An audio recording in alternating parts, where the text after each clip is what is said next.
I guess you could turn your Tell me- camera off, maybe? Like, shut up. Oh shit, 5 minutes? Is that a 5-minute countdown? That's a long countdown. Long countdown. It's not moving either. I can't hear you. Oh, here it is. Oh shit. I got That's pretty long. You went like down 1 minute.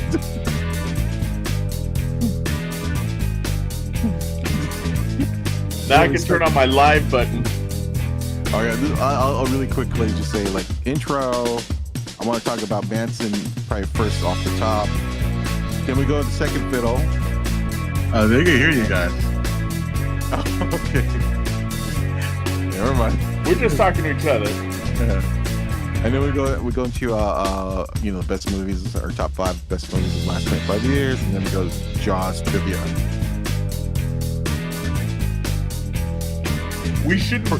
This should be easy enough to not fuck up your itinerary. Yeah. We roll with it. I think we can fuck it up though. If we try really hard.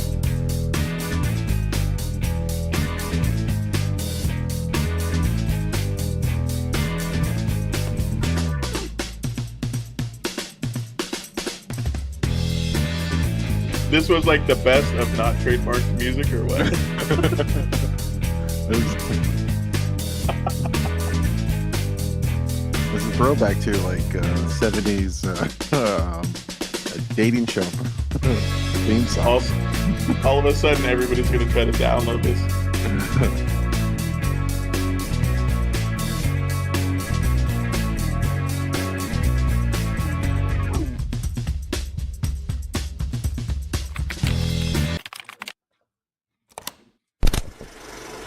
There we go.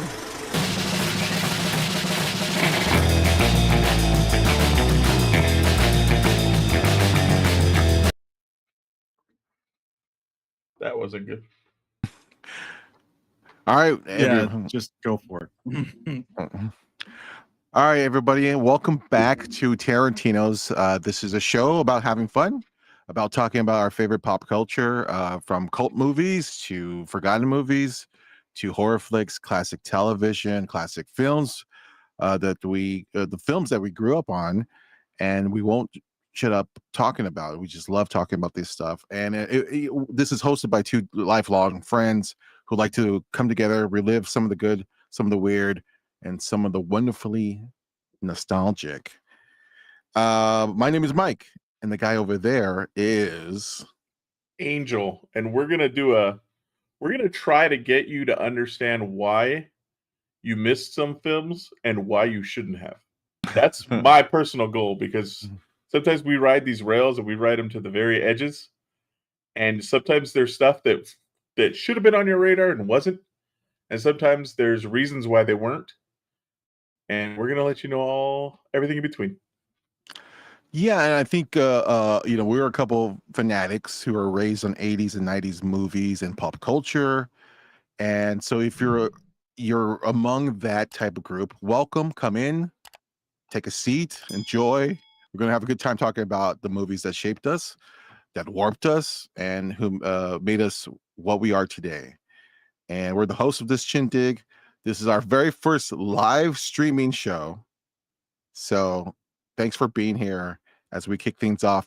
We're going to expect a couple issues. There's going to be problems, most likely during the duration of this episode. But that's part of the charm of doing it live, and or at least that's our excuse. So unlike previous episodes where we usually stick with one subject or one topic, this time we're going to be switching things up. We're going to be jumping from one segment to the next. It's pretty ambitious, but the idea here is to keep things moving, keep things entertaining, and keep the energy up, and hit a bunch of fun topics and see where the conversation takes us. Before we kind of jump into our first segment, let's talk about something that recently happened.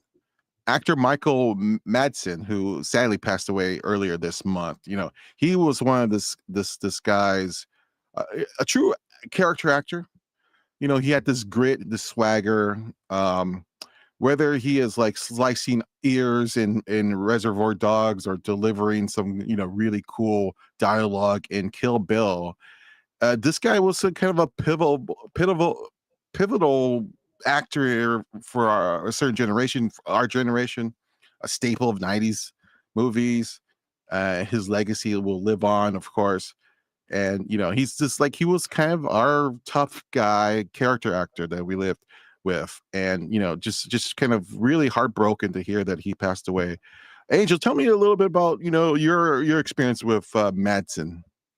Well, I was gonna say the worst thing I'd say about his career is that he almost uh, typecast himself. He was Mhm. so good early on in certain roles that it was hard to think about him in anything else. So just like you mentioned, Reservoir Dogs, Kill Bill. Those are like what we know him for. He has a larger body of work, but I think what it is he's so believable at those characters.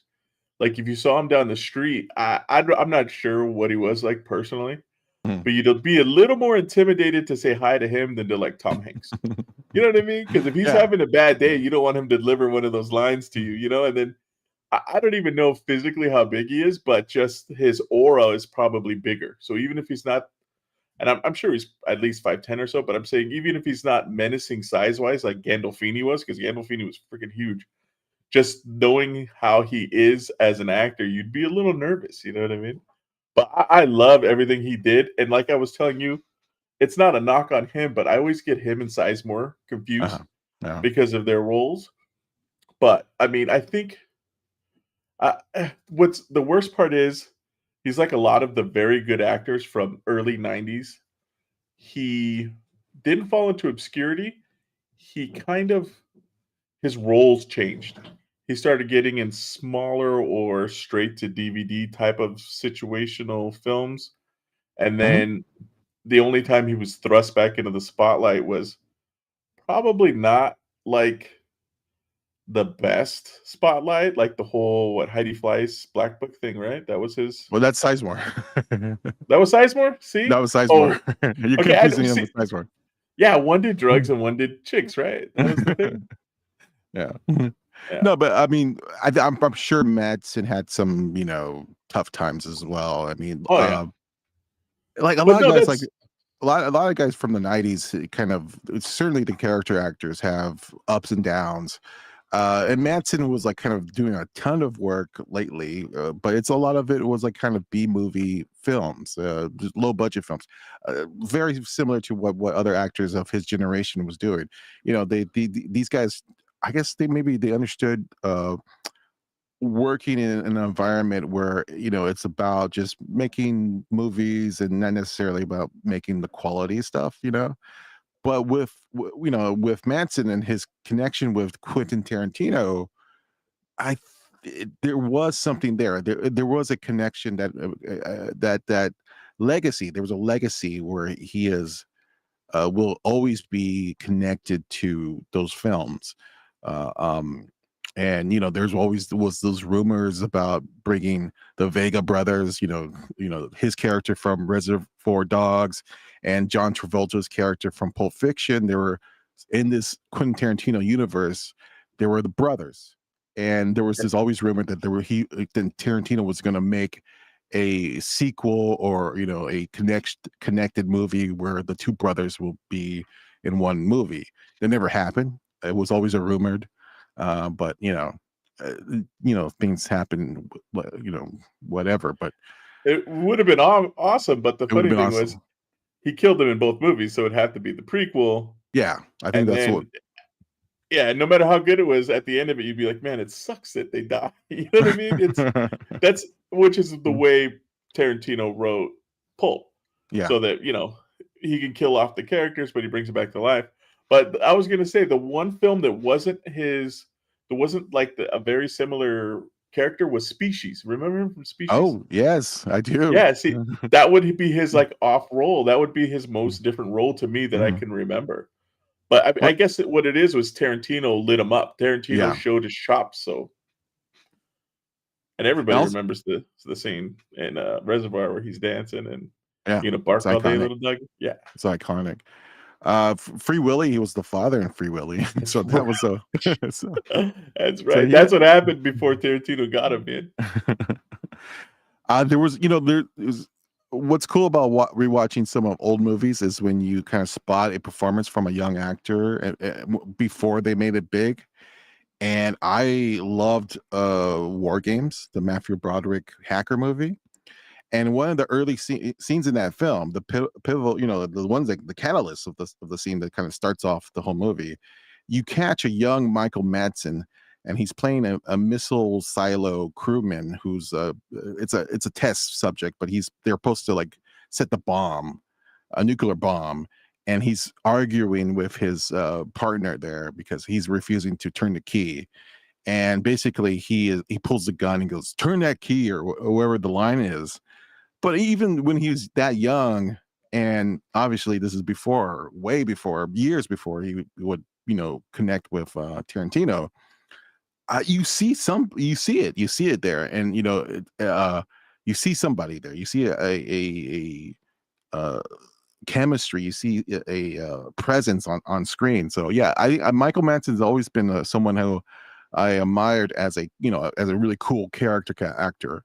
And I think certainly in our generation will miss his kind of his addition to what cinema is. Yeah. So I had to say something about it. He passed away earlier this month. Heart attack, I believe, right? So really, really shocking, and it's too bad, and sad.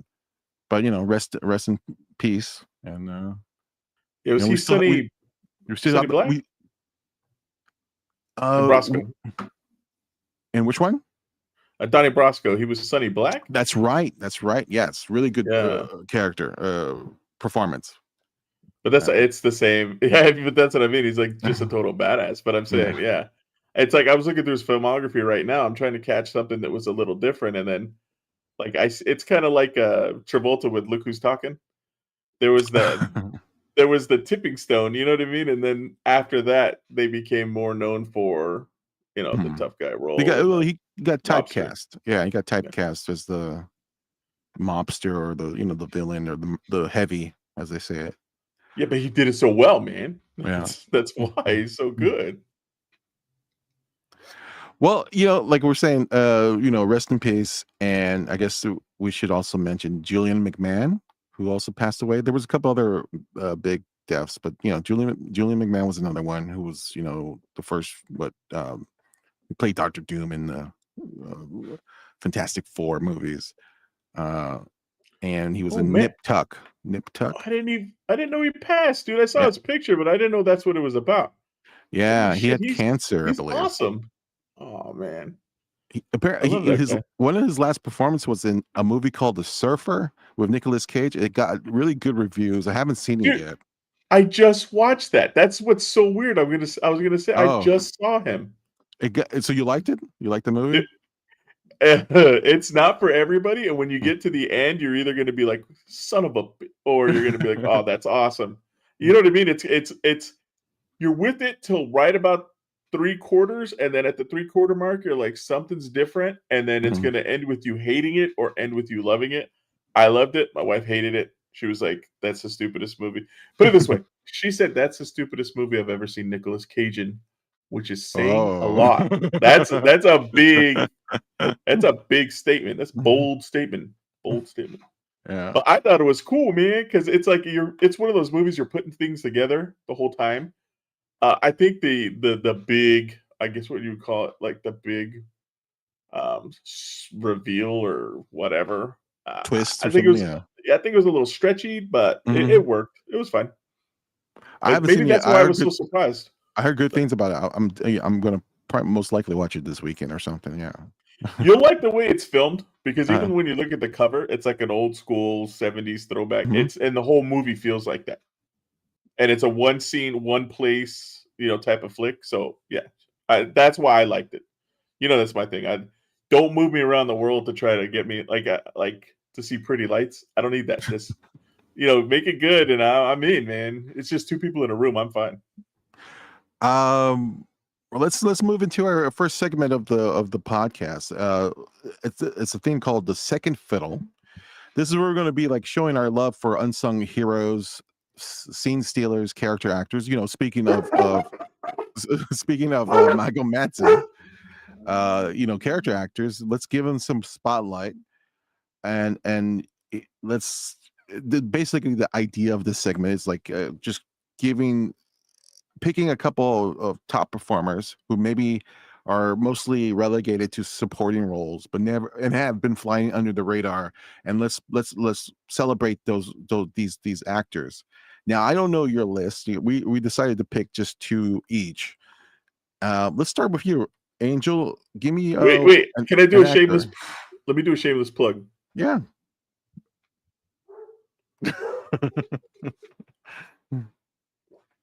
Not just kidding. I have other cups I will be unveiling for future shows. Okay, I gotta write them. I wrote down on my notes. Okay. I know who they are, but just for like notable flicks. So if I go first, I'm going first, and I mentioned Yeah. it before to you. Ben Mhm. Foster.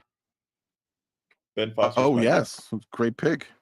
Yes, I loved him since the first time I saw him, and it was funny because the first time I really remember seeing him was in, and I know he was an Alpha Dog. That was his big pop, but was in 30 Days of Mm. Night, and all he played was kind of, it Oh, might okay. be, yeah. I'm a huge Silver Surfer fan, so he was almost like the herald Mm. for the vampires. I like that aspect, and I like that he was just grimy and dirty, but there was something.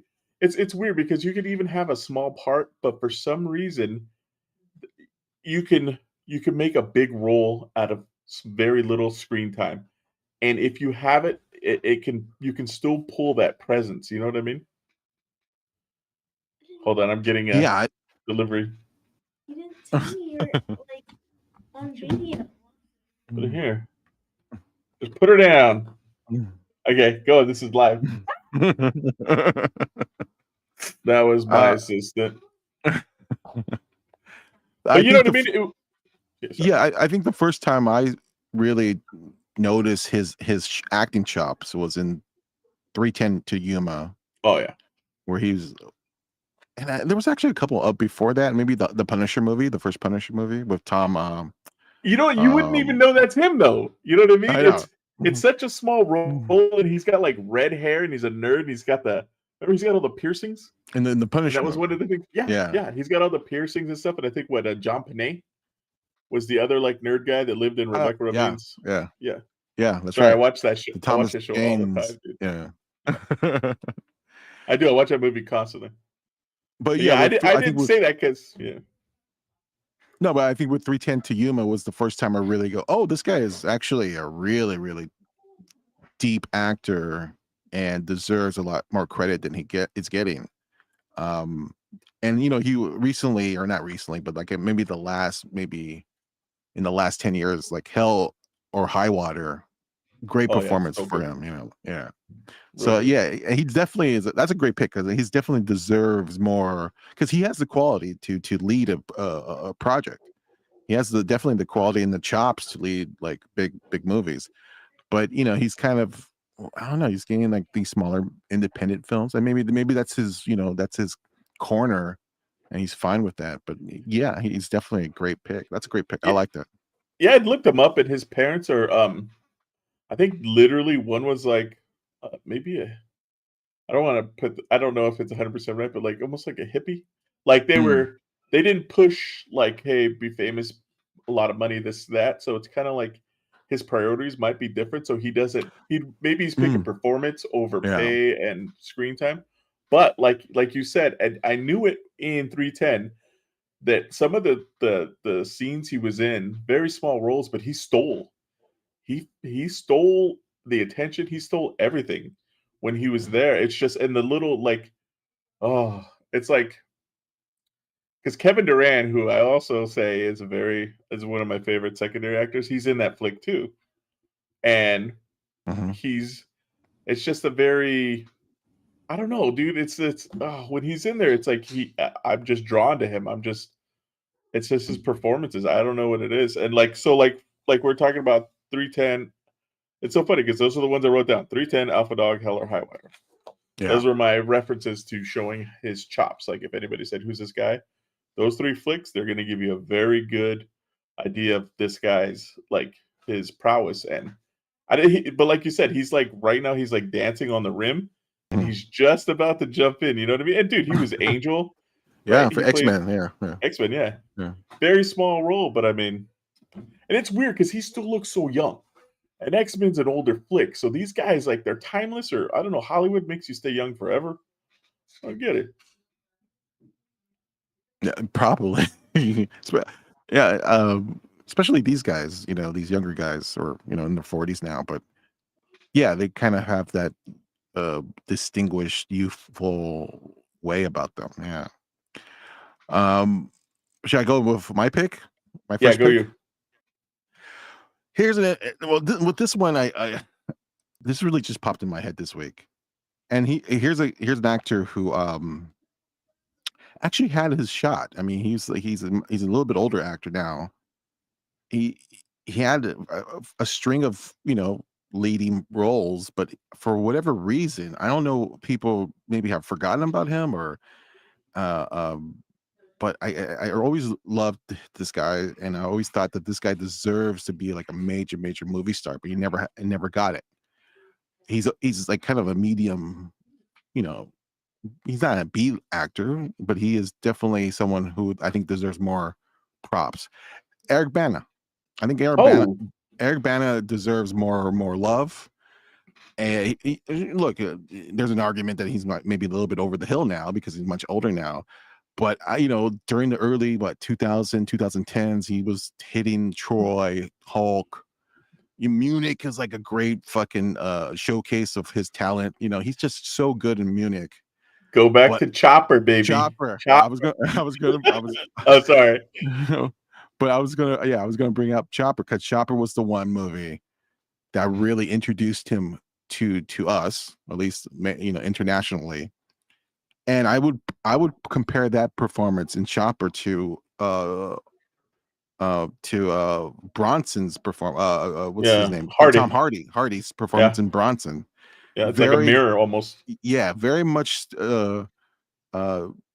having a conversation with each other. It's very similar.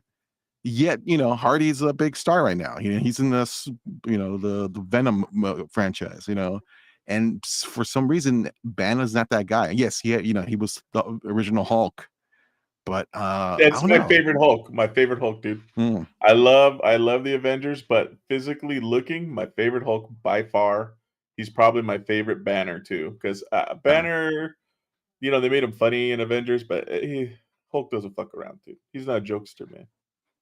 You know what I'm saying? Yeah, and then I think with Chopper, right? I think his first major American part or Hollywood part would be right after Black Hawk? Chopper was Black Hawk Down, and that was the moment where like, oh, this guy is ready. This guy is ready, and Yeah, he was yeah, Groot, right? I'm not sure. I'm not sure what was his character name, but he was like kind of the veteran. He was the guy who Yeah, saw it all, and he just loved the game. Very dude. skilled. The best part is when they're in the cafeteria, and that one like commanding officer says, "Why is it safety that weapon?"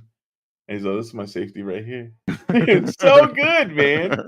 And then the other guy has to come up and be like, "Hey, he's been in country for like 2 weeks. He hasn't eaten a real meal in like Yeah, in like 8 days. Give him some yeah, slack." yeah. But dude, Eric Bana, that's a great choice. But it's weird because I was just thinking of people who hadn't popped, but I wasn't thinking about the ones who had Yeah. and kind of are getting the second and third roles now because he's falling into he's falling into like almost like he's doing it backwards, you know what I mean? Which is sad because he's still good. Yeah, he's I think the last couple of years he's been going back to Australia. He's an Australian actor. And working there, maybe that's his distance away from Hollywood, maybe that has you know worked against him, maybe. But the reason why I picked him, like there is a Netflix series coming out, Untamed, which I just learned about, and I go, oh great, perfect, this is a perfect vehicle for him. Maybe TV is going to be the territory for him to explore and become bigger. Untamed looks really cool. It's a Yosemite park ranger murder mystery thing. Looks really cool.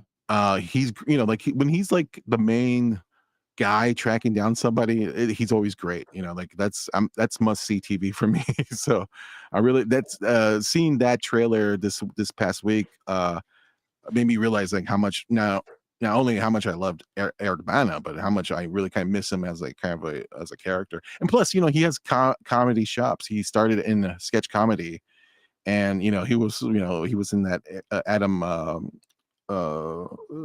what's the name Sandler movie, the Adam Sandler movie. What was that called? Is it? I remember from the Sandler movie, dude. He was he had a fun little. He played a Funny People. It was a Judd Apatow movie.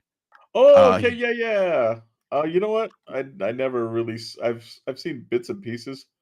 Not even enough to know he was in there. I thought you meant one of the Adam Sandler movies he did, like Adam Sandler made it. Right. But it showed he was able to tap into his original comedy chops because he started in Australia. He started as a sketch comedian, and then for some reason because of the Chopper's actually darkly funny if you think about it, and but I think after Black Hawk Down, he somehow got himself known as this dramatic actor, and with Funny People, he was able to kind of tap back into those comic roots. He's not like a overly funny guy, but he's great. He's just fun. It's great to see him. I'm just saying that he has many layers and many talents that he could use if he wants to. He doesn't have to just be the brooding leading man. He could do a bunch of stuff. And he's always like a soldier type. Even when you think about Troy, he was basically the soldier. Oh, he's great. Yeah, he's always great. He was in Lone Survivor, right? So he's always playing. But dude, I just looked this filmography. Okay, I watched this animation, and it was awesome. Memoirs of a Snail. Have you heard about that? Oh yeah, no, I heard of it. I haven't seen it. Yeah, is he the voice? It's weird. Yes, he's voicing one of the characters, not the main characters, but I remember because it looked crazy. I like, dude, if it just looks different, I'm gonna try it. And I remember I saw the preview, and I was like, crazy. So I put it on, and I lost my wife in 5 minutes. And dude, it was so cool. Yeah, it was just really cool. And then so I was looking at his filmography, and he had the voice for one of the characters. I was like, damn! You forget that a lot of times if you're not seeing their face, that doesn't mean they're not working. The dude, I can't believe how many actors voice video games now. Oh, it is that's a lot. insane. That's a lot. Yeah. And when you think about it, you don't have to get dressed up. You don't have to go into makeup. It's so cheap, so easy to make money that way. Yeah, sometimes they take the full image of the face. Like Norman Reedus is a character in these video games. It's insane. All right, let me hear your second pick for Second Fiddle. Okay, and I always put this guy in there, and I've talked about him so many times. Kyle Gallner. He's the guy. Great pick. Dude. Yeah, I love that guy. You see Strange Darlings? Yeah, dude, he was awesome. Great in that. Yeah, but the first time I saw him was, I want to say it was in this TV show called The Outsiders. And the only other one from that is the guy that plays. Well, it's actually got like everything else. It's got the guy who played Opie. I can't remember his name, but he's Remember the Titans, the big white guy. He played Opie in Sons of Anarchy. Yeah. That guy's awesome. He's amazing. It's him, and then Ryan something, I think. Yeah, and it was so funny because I didn't know it was the guy from Remember the Titans until like I was way into Sons of Anarchy, and then okay, the guy that was in the show Hack, or was it called Hack? He was a cab driver, but he was kind of like a vigilante dude. The big white guy from Green Mile. I forget. Dude. Michael Clark Duncan? No. Is that what you're talking about? That's a big black guy, the big white guy. David Morris. Yes, dude, and I love him. Okay, so those two are in the show, but they're like, it's literally about like hill people, like Appalachian mountain people. Right. And and they come into town and they rob a store, but they trade, like they give people there like, handmade wooden dolls. That's like how they pay since they don't have money. And then he's in that flick, dude, and he is so good. And for some reason, it's the way he says his lines and the eyes, the when he makes his contact, dude. I don't know. There's something like he has to explode. He's gonna become the biggest star in the world. He has to. He's so good. But I Yeah. think it's the roles he's taking aren't getting him out there enough.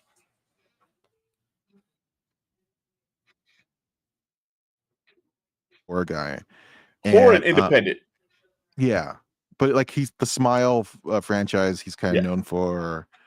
You turned me on to a movie called This Passenger, which I thought was terrific. That's one of my favorite flicks with him. It is so good, and so many people aren't watching that. It is so good, dude. I know that movie was awesome. A lot of people. I haven't seen this movie, but a lot of people talked about Dinner in America. Is that what it was? But that's supposedly another dark comedy. Oh, that he's in.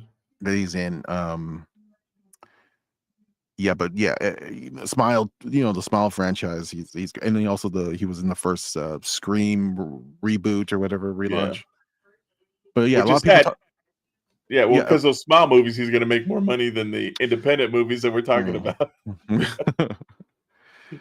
That's a great pick, yeah. So Kyle Gallner, yeah. Gallner. And dude, I told you, he's in a flick called Ghosts of War. That movie is so good, dude. It dances between like sci-fi and fantasy and horror. And like everybody that sees it really likes it because it's like I got my brother to watch it, I got his kid to watch it, my kid to watch it. It's just so cool the way they tell the story. But he's in it, and I want to say you'll notice like 3 or 4 more guys in it that are famous, but it fell under the radar. So it basically it's like a bunch of really good second and third guys. There's really no first in it. I think that's the magic of that movie, and it's equally split up. But you got to check it out. Ghosts of War. It's like one of his really good flicks. Let me reveal my second pick, my last pick for Second Fiddle. I want to pick an actress because I wanted to pick an actor and an actress. This one, I just kind of like this actress. I mean, she's just awesome in everything she does, and I think this is a perfect example of someone who's always getting, it's always the second fiddle. Julianne Nicholson, who is probably best, I guess, best known for Mares of Easttown. She was the best friend of Kyle Kate Winslet. And she, heartbreaking performance there. I think my maybe first interaction with her talents was in Boardwalk Empire, where she's really good. She's mostly known as a TV actress. She's just recently was in this show, Hulu show, Paradise, which is a really interesting show. I liked it a lot, although not 100% with all the episodes, but I think some are really great. I think you enjoyed this series more than I would. Now you make me feel like a schmuck for not picking a chick, dude. Because you're a sexist pig. That's right. No, but have you seen Paradise, or have you heard about Paradise? No, I haven't heard about it. Okay, so this is a Hulu series. I think it's a Hulu original. It plays as a political conspiracy thriller. Then something happens in maybe the second episode, where it just totally flips the script. I don't want to say much more than that, because I think it's a great surprise, and I think you will really dig it. So the only problem I have with it is like some of the other episodes don't really kind of fool. Sometimes it made me really crack up because of the logic. But it ends in a really good way. I think it's a really fun. I mean, it was most. I think did it came out earlier this year or last year? I don't know, but yeah, it was fun. It was it's definitely a show that took risk, and a lot of people were talking about it. Now she's like kind of the main villain in this movie or in the show. Oh, she's a villain. I would say if there is a villain yeah, she's got to be the villain. Yeah, she's the villain. Yeah. But no, she was amazing in Mayor. That was so good. Oh, so heartbreaking in Mayor. Dude, I cried like a bitch. So good, man. It was so good. So amazing.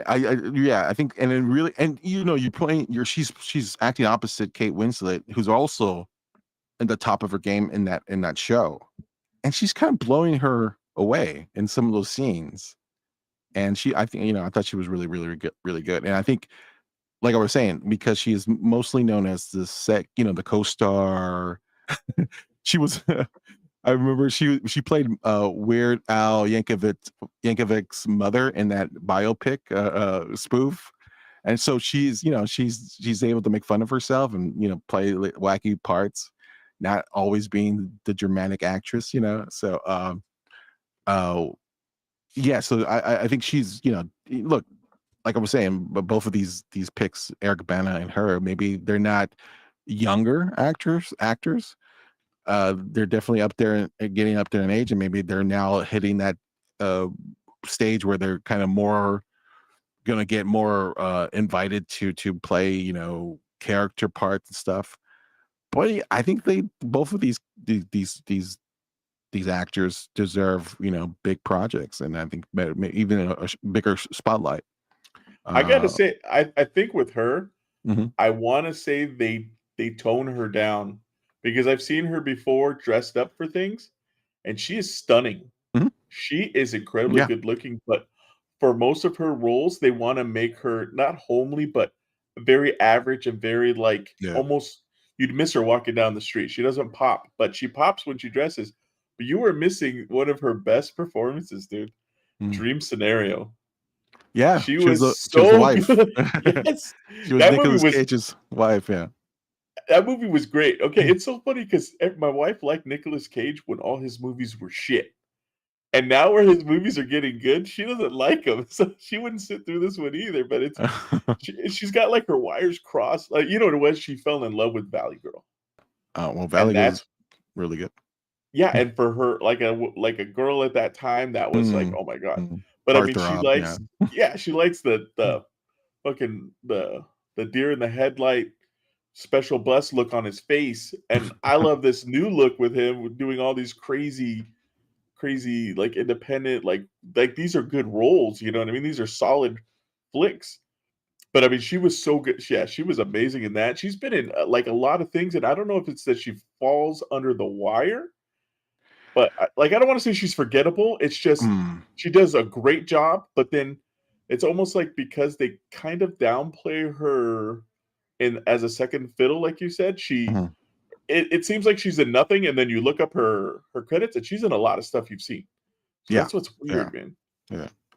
Yeah, like I And just saw her in The Amateur. It was so good. I just saw her in an amateur and go, oh man, she's great, and she's a great actress. And this is a kind of throwaway part. It's a government official. Dude, that all I her still love the movie, but it could have all been shot in one day, all her lines. You know what I yeah, mean? Yeah. practically, yeah. But watch Paradise. I think I don't want to give it too much away, but I think you will love the twists or whatever, like the reveal in, like, I want to say the first or second episode, and get back to me and tell me No. what you think.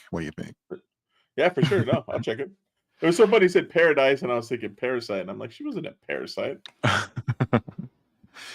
Well, let's jump into, speaking of Parasite, let's jump into our kind of a second segment, which is the best movies of the 21st century. Now, this is an idea that I had because I wanted to pick your brain about what are some of the best movies of the last 25 years. And there was this list that was going around, New York Times list, that they they made 100 best movies of 25 of the 25 years, and a lot of people debated about it. Rolling Stone had their own list as well, and people were talking about what are the great movies of the last 25 years. And I really don't know what would be your picks for the 21st century. I think I would guess, and I probably have a better guess of your best films from 50 years, or from the 80s and 90s, but I don't know what the last 25 years movies that really grabbed you and really kind of made you love the recent films. And it's very Well, hard because I would say at least my picks, because we're going to we're each going to give our 5 best films of the last 25 years. It's hard to come up with a list because a lot of these movies I haven't really gone back to because they're so new. Compared to like the movies from the 80s or 90s where I would go constantly rewatched it. So a lot of the movies I pick were kind of movies that I've only watched maybe once or twice, maybe even 3 times, but nothing that much, that more than that. But see, that's what I wanted to like. I split this for me into 2 things. I split this into like Times list, Rolling Stones list, what I thought of their lists, Mhm. and then what I made my list. And the only thing I could say is, for the most part, their top 10s were pretty close. But Rolling Stones, you can tell they had a lot more. It was like Times was more like not prestigious, but like how certain people reacted to their flicks, like how they did, like with the awards and blah blah blah. And Rolling Stones was more. It had a little bit of a popularity thing, like they had Borat on there. You know what I mean? So it's like theirs were more like a Yeah. cultural. They had a little skew, so it wasn't. If you ask me, that's when I looked at the list, I was like, okay, the whole 100 are all over the place, but when you got down to like the top 10, they were pretty much like interchangeable. They were right on top of each other. So I think basically their whatever angle they were working, it all went like they started off with their top 10 of like real, like these are the real best. And then afterwards they threw in other factors, if you ask me. Because I kind of agreed Well, the with top most of their 10 top 10. of the I'll just quickly say the top 10 for the New York Times list. Number 10 is The Social Network. Number 9, Spirited Away. Number 8 is Get Out. Number 7 is Internal Sunshine of the Spotless Mind. Number 6 is The No Country for Old Men. Number 5 is Moonlight. Number 4 is In the Mood for Love. Number 3 is There Will Be Blood. And number 2 is Mulholland Drive, which really shocked me because I think Rolling Stone had that up there too. Lynch is now, like we're saying, is in the conversation because he's just recently passed. And number 1, Parasite, which is it's a movie that only came out like maybe 5 years ago, won the Best Picture. And you know what? I have to agree. I think it's one of the better films of the last 25 years. Do you want to go one each? Like, did you rank your movies? Yeah, I ranked mine. Okay, so do you Well, have? and okay, so like, sorry, I wrote down my like 10. Like these are, I whittled it down to 10, and then I put my 10 in order, and then I put that order. But when I did my picks, dude, I was thinking because that's what's funny. It's like you were saying, there's movies that I think were great. These are the Yeah. best movies. They're not necessarily the most entertaining. They're not necessarily movies that I'm a huge fan of and I watch over and over. But I understand that this movie was great, why it was well received, and why it should be on the list. I was able to separate that. So I don't have like Deep Blue Sea on there. You know what I mean? I'm just saying I was able to split it. That's why when I say I look at their top 10 and my top 10, and I'm like, okay, we're in the same ballpark. We're not. I'm not saying shit just to make people pissed. You know what I mean? Yeah. But yeah. So I mean, would you want to? You want to like run down? Did you do yours in order? Yeah, basically. I Why don't we go backwards? Like I say my fifth, you say your fifth. Perfect. You know what I mean? Perfect. Yeah. Go ahead. Let me hear your number 5th pick. 5. What was my 5th? Okay. As I say that, no one's gonna agree with my 5th. Okay. My 5th is When Evil Lurks. I have not had a reaction like that to a movie in a long time. And I consider myself someone who likes movies and not knows a lot about movies, but if I recommend you a movie, I am not pulling it out of my ass. There's something about that movie. And it was so good to me. And it's a horror movie. It's a zombie movie. It's not an English language movie. But I would tell everybody who enjoys a good movie and wants to see something different, watch that flick. That it is that good for me. it made my number 5. Like it beat out shit. It beat out like Memento. It beat out like, you know what I mean? It beat out movies that were like, oh, this changed my life. No, this movie was that good for me. So that's my number 5. And dude, when it came out, we talked about it. We loved it. We loved it's it. So Yeah. good. Yeah, it's so good. It's such a brilliant film. You know, it's hard, you know, because, you know, as being a couple longtime horror fans, it's really hard to get like really cool horror movies that get under your skin. This movie gets under your skin. Yeah, and it's hard to give us something we haven't seen 1,000 times. Yeah, and it's hard to even like know that, you know, because we know the tropes, we know these kind of like hints, we can see the signs, and even when we know what was coming. For instance, that the dog scene, and that's all I would say. And we knew that was coming, even that the result of that, it was still shocking. It was still fun. It was still thrilling to watch. That like, oh man, this filmmaker is going there, and there's no breaks. You know, he took the breaks out, and they're just going straight to the wall. Yeah, like I'll go to the movies with my daughter. We'll watch like a movie, like we watched until dawn or whatever. We'll watch horror flicks. Oh, yeah. And I'll look at her while the movie's going on, and I'll say something, and the person on screen says it. She's like, "Have you seen this before?" I said, "Yes, but not this movie." You know what I mean? Yeah. But so for this movie to get us the way it did, Yeah, it takes a lot, and it delivered, and it kept delivering. Like the dog scene was good, but it got even more after that, dude. Yeah. Like with the mom and the kid, like. Yeah, it's not for the weak of stomach. It was so good, though. I loved it. Yes.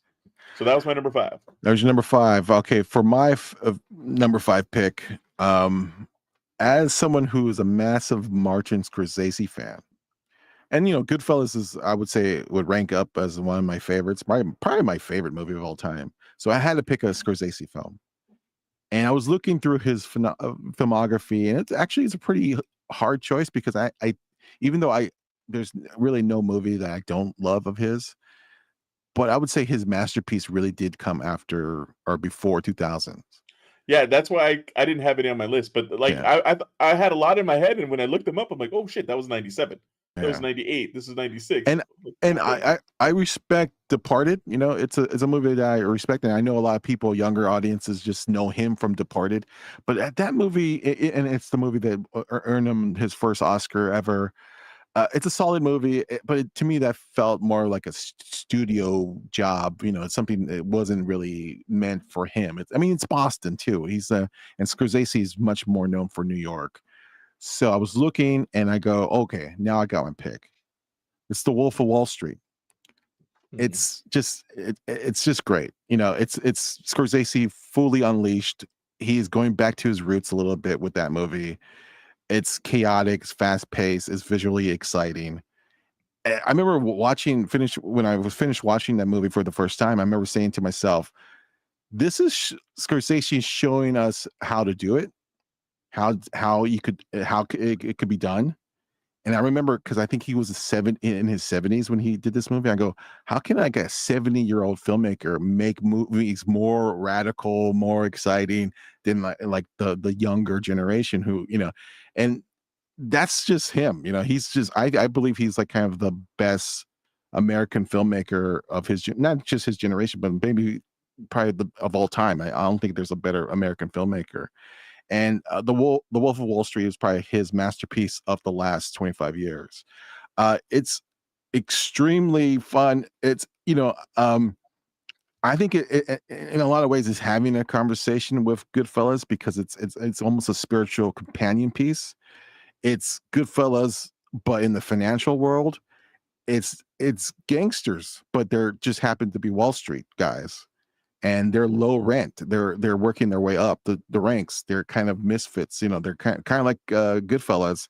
These are the workers of the group. With a Wolf of the Wall Street, these are the workers of that generation, or that community, that Wall Street gang. They're all scumbags. they're a bunch of assholes.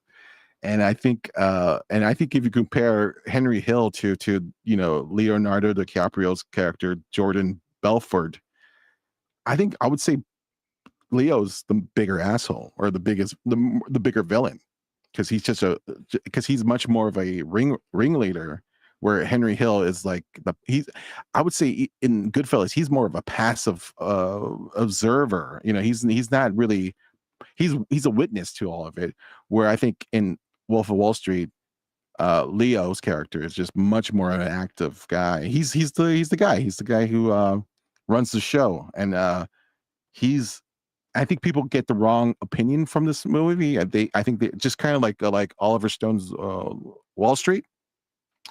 They think this is a fun movie.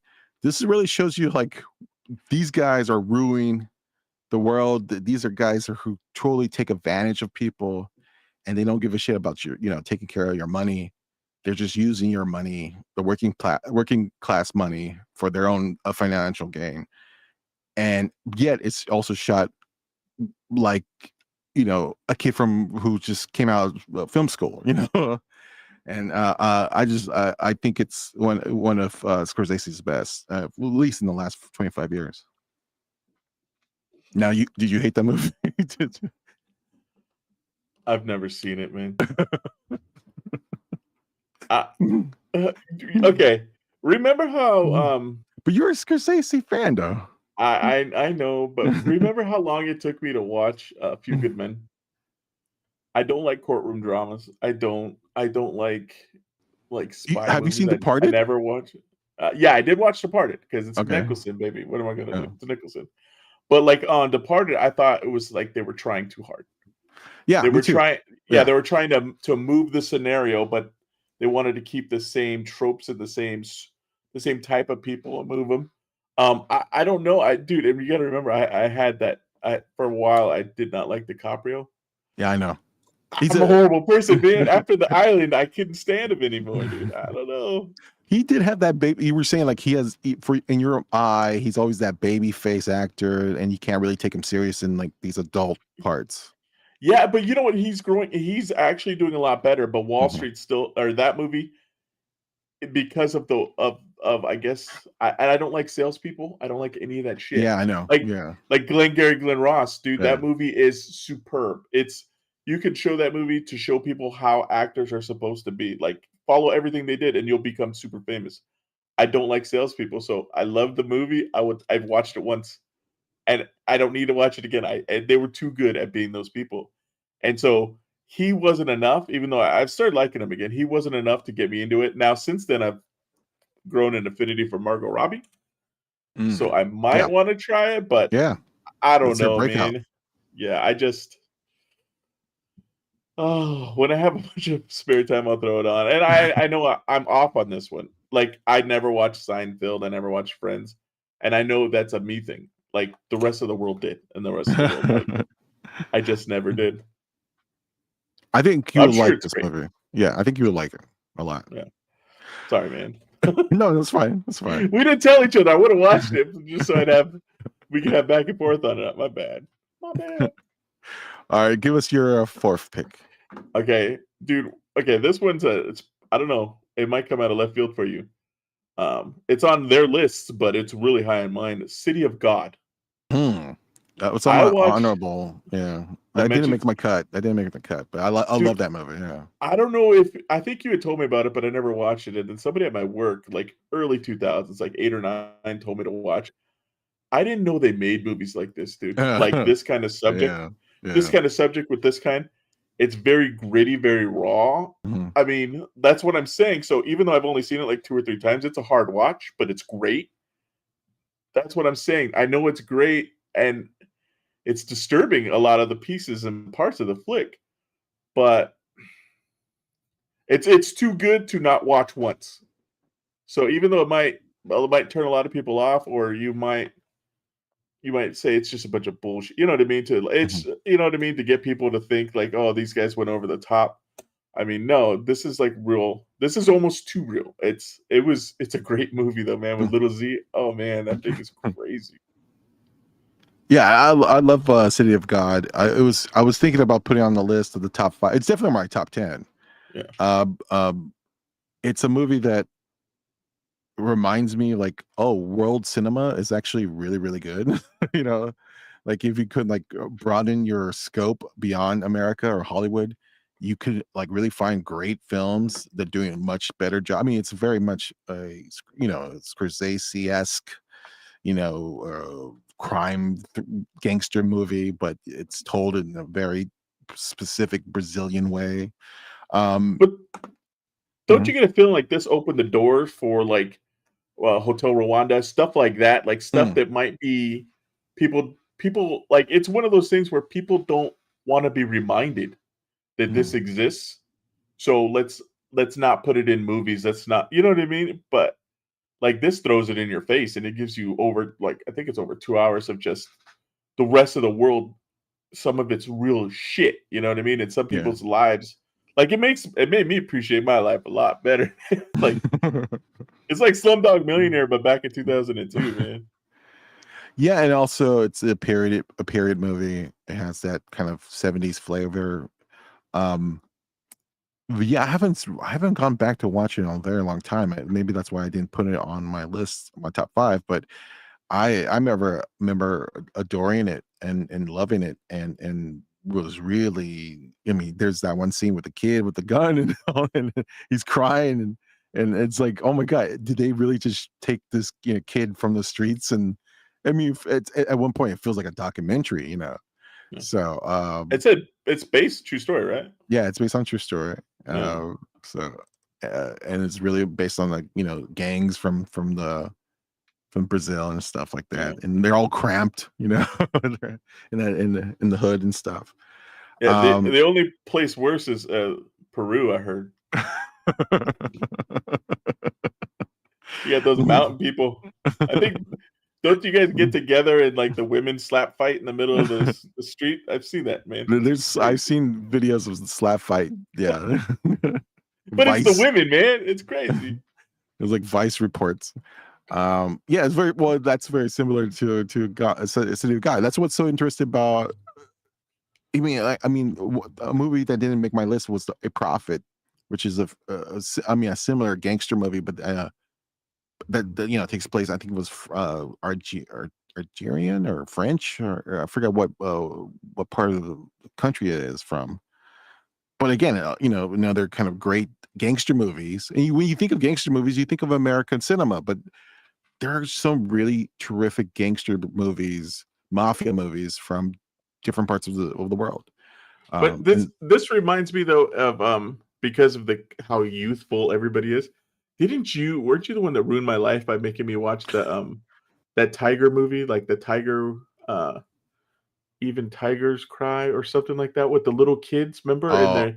You told me about the movie. I did I tell you about that? Okay, so I ruined your life. You ruined my life.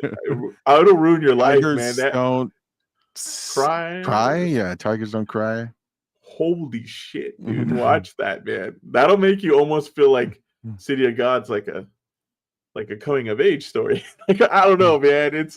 That's a hard movie, but like that Boys Striped Pajamas, it's really hard when a lot of the stuff is kids, man. It just is, because you want to protect them from that, but the real life it's just like there was that Child Soldier movie, remember?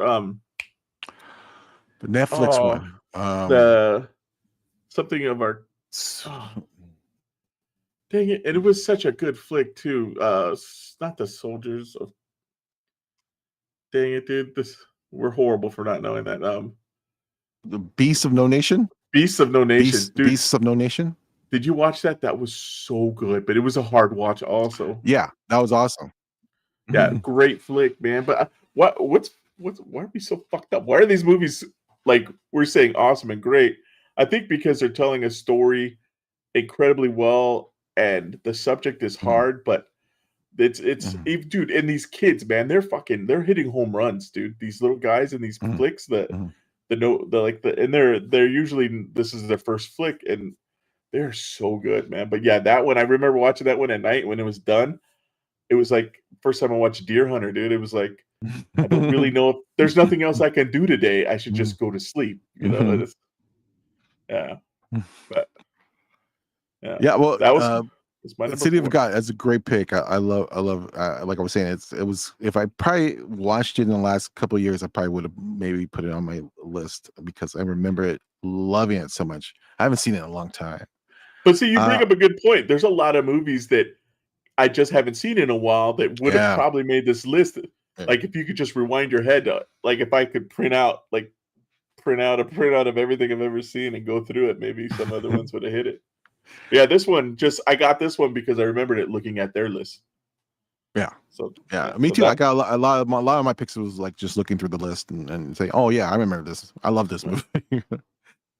So let me go with my number 4th pick, and it's a kind of a cheat because it's a tie, and it's 2 movies from the same director. So that's kind of my reasoning of putting the tie. Parasite is one, and the other one is Memories of Murder, both directed by Bong Joon-ho. Uh, Early 2000s, I was getting into South Korean films. Old Boy, which could have made my list, but it didn't make it. It's definitely in my top 10. But that was kind of the breakthrough South Korean movie that kind of opened the doors of like me exploring South Korean filmmakers. Bong Joon-ho was the one guy who I really attached to. The Host is a great kind of monster movie. I was gonna say that's the one that did it for me, man. And you're the one that got me to watch Host. Did I? Yeah, I don't you remember. came over, and I think you came over and you had it. And you're like, "Hey, we gotta check this out. You'll like it." And I'm like, "Holy shit, that was Yeah, great." The Host was fantastic. But for me, Memories of Murder. Well, look, like let me start with Parasite. Parasite is look, it's an Oscar winner. It made everyone's list, top 10 list. It's a great film. It's a class conscious film. It's about the haves and the have-nots. I think it's very relevant to nowadays. I think that movie is really speaking to what's going on now, the class disparity, all that stuff. Well, wait, real quick. I don't know if you want to know. That's my number 1. Okay. So I mean, yeah. So I'll talk about it. I'll skip it for now. Yeah. No. Go ahead. We'll do it as your number 4. Okay. Let me just say, just a great film. I think it speaks to and I think it opened my eyes to how global this issue is. This the middle class party, and it's really just poor people and rich people, and the poor is kind of are set to just service the rich. And I think that movie speaks to it. Take that away from the movie, or if that's the only thing about that movie, I would say, oh, it's a good, really solid movie, but it's also a genre bending film because it has this heist, this con man type of caper. There's also a horror elements to it, and then at the very end, it becomes like kind of this mystical fable fantasy kind of thing. It's just so brilliantly wrapped together. And it shouldn't work because you're dealing with so many different tones and textures, but for whatever reason, I don't know how he did it. It's like a magic trick. He pulled it off. Parasite, it does deserve to be, top one, top 5, definitely. Yeah. Yeah. Go ahead. Let me hear what you had to say about them. Well, yeah, I was gonna say it's my number 1 because it's. I gotta be honest. I watched it to hate it. Because everybody was fucking talking about it like it was the greatest fucking movie. And that just fuels me to watch and spite watch. You know what I mean? Like if people could like spite like whatever, I spite watched it and I wanted it to suck. And even if it was good, I was gonna be like, I'm gonna find everything that sucks about it. And dude, I was so wrong. And I was blown away. And I remember when I came to work the next day, because somebody was talking about it, I go, dude, I watched Parasite. He's like, what do you think? And I go, why'd I wait so fucking long to watch that movie? It was so good. How far? How long? Like years after it won the Oscar? What year did it come out, dude? Like 2019? Yeah, it was years out. No, it was later than that, wasn't it? Or 2020? Maybe I think it won the Oscar in 2020 or 2020. I know everybody was talking about it, but I mean, just out of spite, I didn't watch it till like 2022. It's not that good. And but the thing is, when I watched it, it was done beautifully. And the best part was it's got layers to it. So it's like, okay, it's like, hey, this guy, he's sucking onto this family like a parasite. And then it's better because then his family starts to suck on it too. But it wasn't just that they were parasites. They weren't just parasites to that family. they were parasites to him. And then it's kind of like when you're at the bottom, you don't give a shit if you just take one step, as long as you're not on the bottom with everybody else. Because you could turn around and go, hey, you guys are at the fucking bottom. So they took that from him. You know what I mean? He got a little bit of like being someone's like doorman basically was better than where they were. So imagine like the guy that like runs the elevator back in the old days, like your parents wanted you to be that. Like that's so much better than how shitty you have it. And the fact that they started leeching on, I was like, holy shit. And it was I told my wife, I'm like, why don't you read a movie more? Like if you would just watch this, it is so fucking good. And it's and like my brother, I don't think my brother's ever seen it, and I've tried to get it, but he doesn't like subtitles, dude. Yeah, subtitles is the thing, you know. People don't like but it's not even it's not an action flick, so you're not missing anything. Yeah. You know what I mean? But yeah, dude, this one blew me away. Blew me away right off the bat. It's a beautiful trick of tones. And but it gets to the heart of what I think is wrong with today's culture of like, I mean, people talk about it like kind of like the economy of what's going on right now. The service economy is really kind of there to work for the wealthy. The wealthy has all the privilege and stuff like that. I think there's you look through that movie, it's there's so many metaphors where they kind of live on the bottom, and the family with the nice house live on top of the hill. When it rains, they get drowned. You know, that's how shitty it is. They're like so below clever. The earth. They're like worms and shit. Yeah, it's they're dwelling beneath the there's just the metaphors is just beautiful there. Yeah, I could talk about that movie forever. I might have to watch it this week. Yeah, if anybody watches this and you haven't seen it because there's subtitles, dude, you're gonna forget you're reading it as like 20 minutes in. You're gonna forget it. Yeah, sometimes I don't even know if it's dubbed. I wouldn't do it dubbed. Sometimes subtitle. Yeah, there's sometimes when you watch a foreign movie and the subtitles, it feels like a chore, and it feels like you're doing some schoolwork.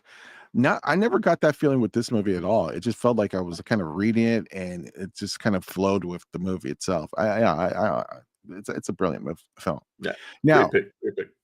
My first introduction to Bong Joon-ho was Memory of Murder. And Memory of Murder I don't think it was his first movie, but one of his early films. And it is as dark and thrilling as Seven. I would say that compare, if I need to compare it to something, it's totally different from his recent works, because this is straight out just kind of a murder mystery. Get under your bones. It's horror. There's a lot more horror than his other films. It's just a really great murder. We're trying to catch a serial killer type of film. It is two detectives, and one's from the city, who's kind of smart, and one's from the village, and he's kind of like, he's more physical. You got a brain, you got a detective who's more brains, and you got a detective who's more brawn, and they hate each other, but they have to work together, and they're trying to catch this serial killer. It's based on a true story. It's about and it's like, I picked this movie because it ties in with my first pick of the list. Mickey 17. Okay, you know what? If he wrote that.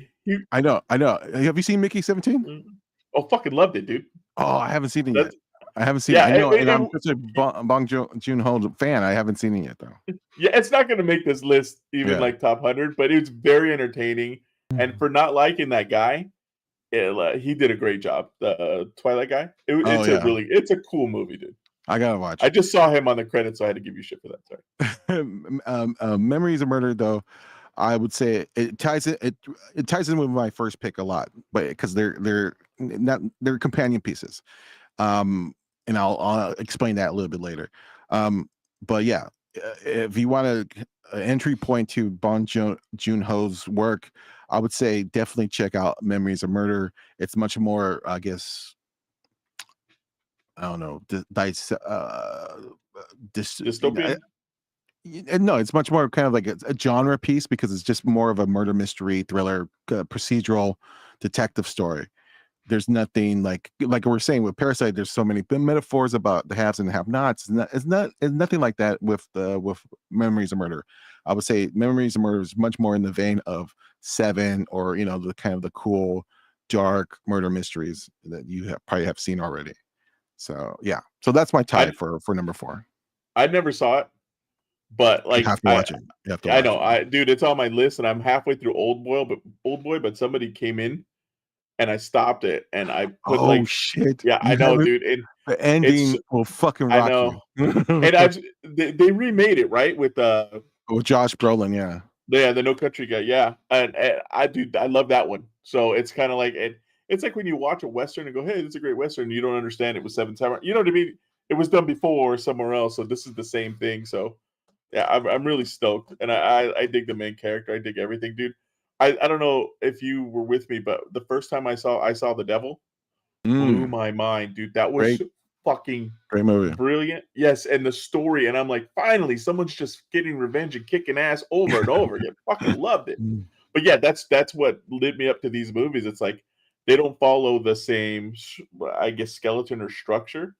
So it's like you can get a lot of good stuff out of these flicks, man. What I found with South Korean films, particularly during that early 2000s, the new wave of Korean films, there were kind of a throwbacks to 70s American films. They also had a quality to them that I think is so uh, you know, tangible. You could reach. I mean, they're not cheaply made movies. They were really great looking movies, really great cinematography, really great acting in it. And I think a lot of those movies, and still to this day, I think South Korean cinema is really one of the best in the world. Yeah, but it really kind of started with this new wave with Old Boy, Memories of the Murder, and then now with Parasite. So Dude, you know how pretentious we sound? Like South Korean, we only watch South Korean cinema now, and we only and put watch on like your we don't, subtitles. if you just learn Korean like we did, it's so much easier. You know what I mean?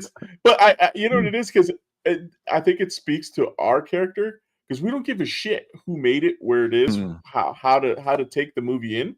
If mm, it's fucking good, we're gonna get to it. We're gonna get yeah. at it. Yeah, we're gonna love it or we're gonna hate it. And that's the thing, like, because I've seen you, and don't even fucking pretend you don't. I've seen you spite watch movies before. I know you do. I've seen you say I wanted to hate that movie, and you know what I mean. But it's like sometimes that's what it is. It's not even that we can't get around to watching it. It's just that Mhm. when these people come up to you and tell you how good it is, and you're like, there's no fucking way we like the same movies. Like there's, you know what I mean? You can't be my caliber. And I think on Parasite, that's what got me. It's like, dude, you guys would know a truly great movie, like if it smacked you in the face. And they did. All the people that, but I'm just hoping they watched it and found it to be good and weren't confused the whole time and said, well, everybody else said it's good, so I'm going to tell people it's good. Mhm. Like Mhm. really get it, really appreciate it. But yeah, no, great pick. And dude, you keep tying, you're cheating. You're getting I both know. you're getting extra fucking movies, man. You got an extra one, and then you took one of mine. Rich, I need these 3 movies added right now. Okay, so are we good with your 4 and my 1? Yeah. Okay. So I'll do my 3. Mhm. Okay. You got to understand, when I watched this movie, it was like 11:45 at night. I was just about to go to sleep. For some reason, I saw it was available, so I threw it on, and I fucked myself because I was up till like 2:30 in the morning. And after it was over, I was so wired I couldn't do shit. And that movie's Hurt Locker. Oh, wow. Dude, Okay. All right. holy shit. And it was so funny Mm. because I didn't know anything about it. That Wow. was the best part. And I walked in and there's Guy Pearce, right? He's in the suit. I'm like, oh, I fucking love Guy Pearce. It's like, well, don't love him too long. You know what I mean? So it's like, because I didn't know Jeremy Renner was coming in. But dude, I've never fucking, and I woke my wife up because she was sleeping on the couch. I was yelling at the fucking TV, dude, within the first 20 minutes. Like, you know what I mean? I'm screaming, like, should we take the shot? I'm like, dude, fucking shoot him. Shoot. Why isn't anybody shoot? I wanted to shoot my TV. Like, shoot this fucking guy. And I've never got that stressed watching a movie. I've never had that kind of anxiety. And it blew my mind. And that movie is so good, dude. It is. And it's done by a woman, right? Not that it couldn't be done, but it's written and directed by a woman. Yeah, Catherine Bigelow, the great Catherine Bigelow, yeah, who did. That's why she popped. Yeah, Catherine Bigelow. It's she did Point Blank, or no? Point Blank, right? Yeah. No, But remake? also Stranger. No, the original. The original. Catherine Bigelow did the original? Near Dark. You would love her for Near Dark. She Oh, directed Near Dark. That's what it was. Yeah. But yeah, I mean, But also Strange Days. dude, I was a big fan of Strange Days, which is her sci-fi movie that came out in late 90s. yeah, dude, She's a great, were all over great that filmmaker. one. Yeah, great filmmaker. She's good, and I remember because I loved Lost, right? The show Lost, and Evangelina Lilly or whatever. Evangelina, right, she was a wife, but right? I heard she did it for free to keep the cost down so that they could make the movie. She was a big fan of Catherine's, so it's like, dude, and everybody in here, it was like, even like the secondary the people you'd never seen in anything else, the foreign soldiers, everybody was so good. They were so spot on. The whole flick, the little kid with the soccer ball, man. It was like, and I've seen like Platoon, we've seen war movies, right? But those are always kind of like, hey, that's how war used to be, right? That to me, that's what it was. Yeah. But this flick was, holy shit, this is how war is now. It's a fucked up city. People are living there still, doing day-to-day shit. And you walk by and somebody sets something off and you and all your friends are dead. And you're there trying to help people. It was like you would have anxiety 24/7. You would never not have diarrhea. You would never, you know what I mean? You would never be calm. And like all the side characters are so good together. And then they go from that kind of anxiety to dead bored. You know, they're drinking and punching each other in the stomach just to have something to do. It is insane. Like, people talk about warfare. Warfare was great, but this was the first one that did it. This was the first one that said, war's shitty. It fucks you up. You get home, you're still fucked up. You don't know how to be a normal person any fucking more. And Renner was outstanding. I don't know if he got nominated. He should have. He played such a great role, dude. I love this movie so much. Yeah, I love that movie too. Yeah, it's I would say it's one of the first ones that depict the Iraq War, which was still kind of new. I mean, not the war, but the depiction of Iraq. Because when we think of war movies in America, it's always World War II and Vietnam as the go-to. That's the ones that make the movies about, yeah. Yeah, Iraq War and Afghanistan, they're kind of rarely kind of depicted. But dude, it's because of the different type of tactics that they do. It's the more urban warfare. I guess but those are our wars, though. You know what I mean? It's now getting it's now becoming more the thing. Like you were saying, warfare. The new movie. That's kind of like the same thing, right? Yeah, that's like a great flick. That's like a slice of life. But it's more realistic. The other ones were the highlights from, like, you know what I mean? Like highlights from the good parts and the really bad parts. This was everything. And I mean, like, I'm watching the feed right there. And I mean, they even have, when you just think these guys go out and defuse bombs, but once they find them and they pull them, they got to detonate them. You know, they can't be used again. It's crazy. And then they're relieving snipers. You know what I mean? It's, oh man.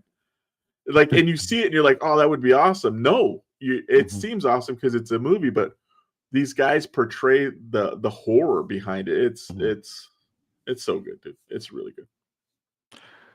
That's pretty high too. You really loved it. Oh, really? Yeah. Because it was like, you know what I mean? So it wasn't just because of what it did and how Yeah. it was. That's why it was up there for me. It wasn't, and I mean, like they like to misdirect. And Guy Pearce was, when I watched it, he was the big name in it. So I Yeah. was going one way, and then it's not a happy fucking story either. It checked all my boxes. And then when I put it in my head, I'm like, no, that was great. That was a great movie. Mhm. It was so good. Let me go to my third pick. Let me tell you, it's a 4-parter, right? You motherfucker. No, just one pick, just one movie. And it's I saw this on the list. I go, yes, definitely, because it's been placed on the top 15 in most of these lists.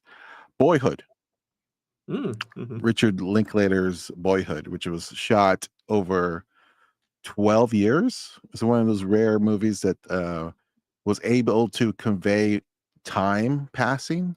It's a family film. I mean, it's about a family, but well, I mean, the concept is fucking brilliant because it follows this young kid from grade 1, I believe, yeah, grade 1 to all the way to senior year, so that's 12 years, and it just shows him growing up.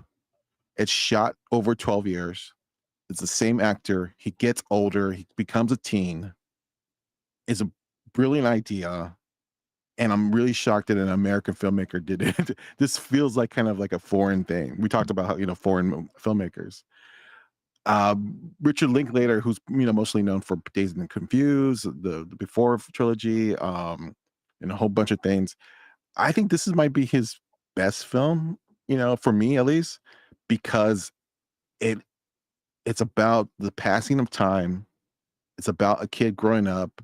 It's also about dealing with divorce and a kid going through um two a mother and a father, but different households, and that's so relatable for me, and understand, as someone who's a child of divorce, and it just feels so relatable, and it's just a simple kind of concept. It's simple. The film itself kind of it's rarely it's rare for a film to really kind of convey the passing of time like this movie did, and a lot of it has to do with the kind of the gimmick of it being shot over 12 years.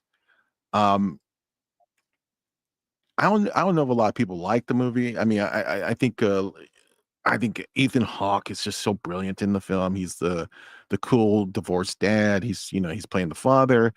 But equally, Patricia Arquette. Now, these are two actors we grew up watching, and to see them like kind of like become these really veteran, older actors now, it was something to watch. Because like Ethan Hawke, to me, is the guy from the Poets Society or something. He's a kid. Patricia Arquette is the girl from True Romance, but now with this movie, they're older. They're the parents, and to see them like really kick ass in these the co-starring parts, there's something cool about that. It's really letting the kids shine. To be fair, the kid actors in here are not great, but it's not necessarily that type of movie where it's about the kid. It's really just about families going through the motions, and how that becomes somewhat dynamic over the years. To you and me, we've been friends for a long time. If we just kind of collectively pick out some of the best moments in our lives for the last 12 years, it could be a movie. I'm just talking about in our lives, and I think Boyhood does that in a way that I don't know any movie that has done it like that. And it's I don't know, I loved it. I think it's brilliant.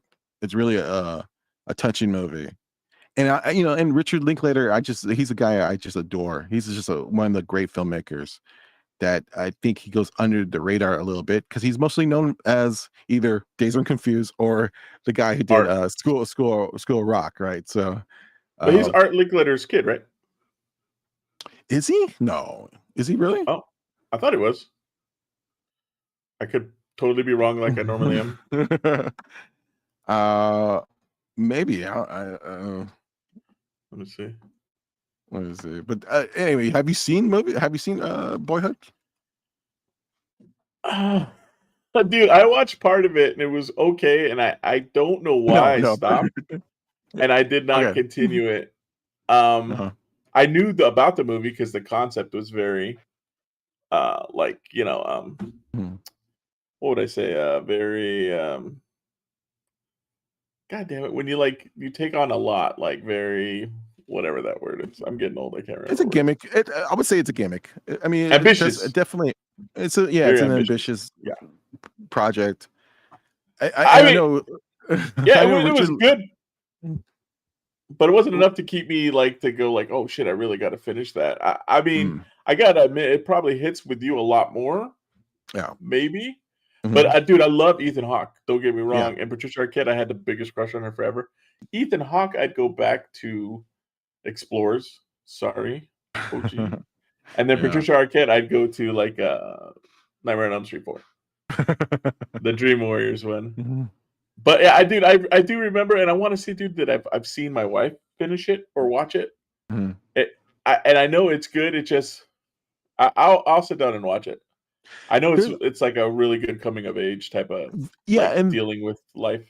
to just give you a really quick example of what I'm talking about, there's like one scene where the kids are going to spending some time at Patricia Arquette's new husband, or maybe it's just a boyfriend, and it's just a dinner time, and it's just a dinner kind of, everyone at the table, and it ends up being like a fight, and then he's gone, you know. Because she's off to, because it's time's pass, and Patricia Arquette's character's off to a new boyfriend. There's something about that passing of time. It's just like, I understand that, Yeah. I understand, like, certainly with divorced parents, when they kind of have their brief moments with others, significant others, and then they're gone, and they're so important in your lives at that moment, and then they're gone. I So think that it's like movie, a life in pieces, and they're showing you the actual pieces. yeah. Like they get put together to make a story. Yeah, And dude, I got to give it another watch. But it's also fascinating to see that the kids grow up older, and even Ethan Hawke, who starts pretty young. They're probably in his 30s, and then he ends up being in his late 40s or something. Yeah, it's a. I think it's just a kind of a clever conceit, but also done in a way where it becomes a masterpiece. I mean, I think it easily could have been like, oh, this is the gimmick movie where, it was shot over 12 years and nothing really comes from it. But I think there's something to it, Yeah. It's quiet though. It's a quiet film. All right. Let's get to your second pick. My number 2. Okay. It should be on your list. I'm not sure. No Country. Oh, now No it's on my Country's list. It's on okay, yeah. Didn't make my list. When I first watched that movie was brilliant. That movie reminded me of all the great things from movies that we would watch when we were younger. Dude, Javier, dude, he blew it away. And it's not that I don't like. I gotta word this carefully. Woody Harrelson is a great actor, but he's normally portrayed as certain things. So him not being like a slapstick guy is hard for me to take sometimes. And I know True Detective is great and all that, but I'd never really watched that. So to watch him not be, Kingpin and all that was hard. So when I was watching that, I was like, wow, he is doing really good. And for me, this is when Brolin kind of came back. Because he was like, dude, he was Hollow Man. You know what I mean? He was like the third guy in Hollow Man. So that was weird, and the way, and I mean, the cast is amazing, and it starts with who's the guy that Richard used to get the headshots for? Dude, Tommy Lee Jones, right? Oh, Oh, you mean the signature? Okay. Inside joke, yeah. Inside joke. Yeah, sorry, guys. Mhm. So it was like, holy shit, who else is going to be in this movie? This is before I started like looking at everybody ahead of time.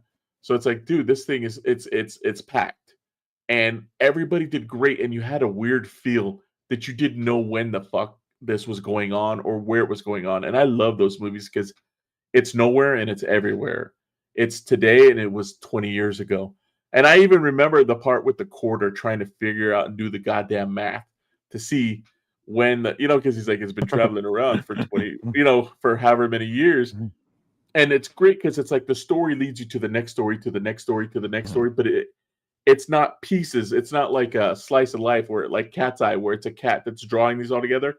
It's the same story, but told in segments.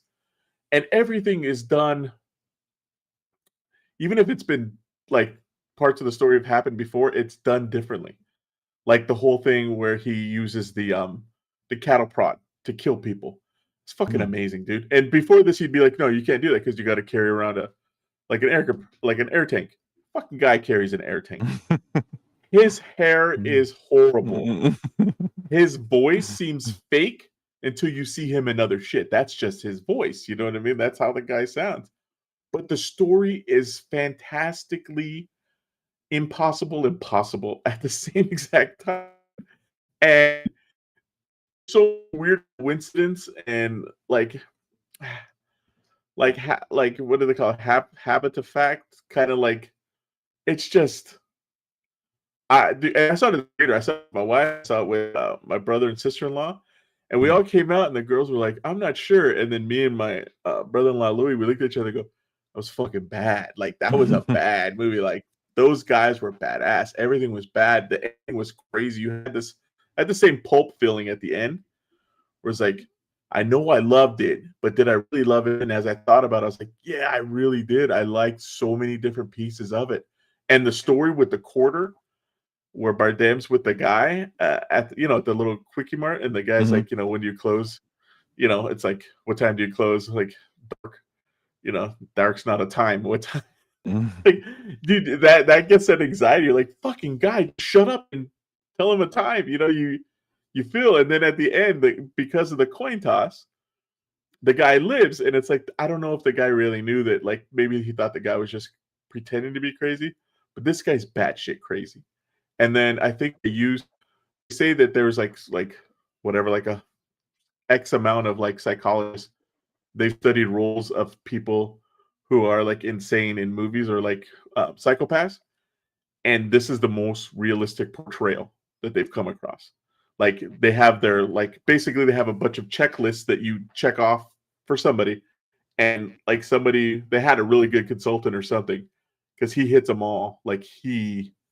And I mean, like when he's walking Woody Harrelson up at the end, and he knows what's going to happen, and Woody knows that it's going to happen, and they were kind of like not buddies, but acquaintances. But Woody Harrelson shitting himself. Javier, he doesn't get it.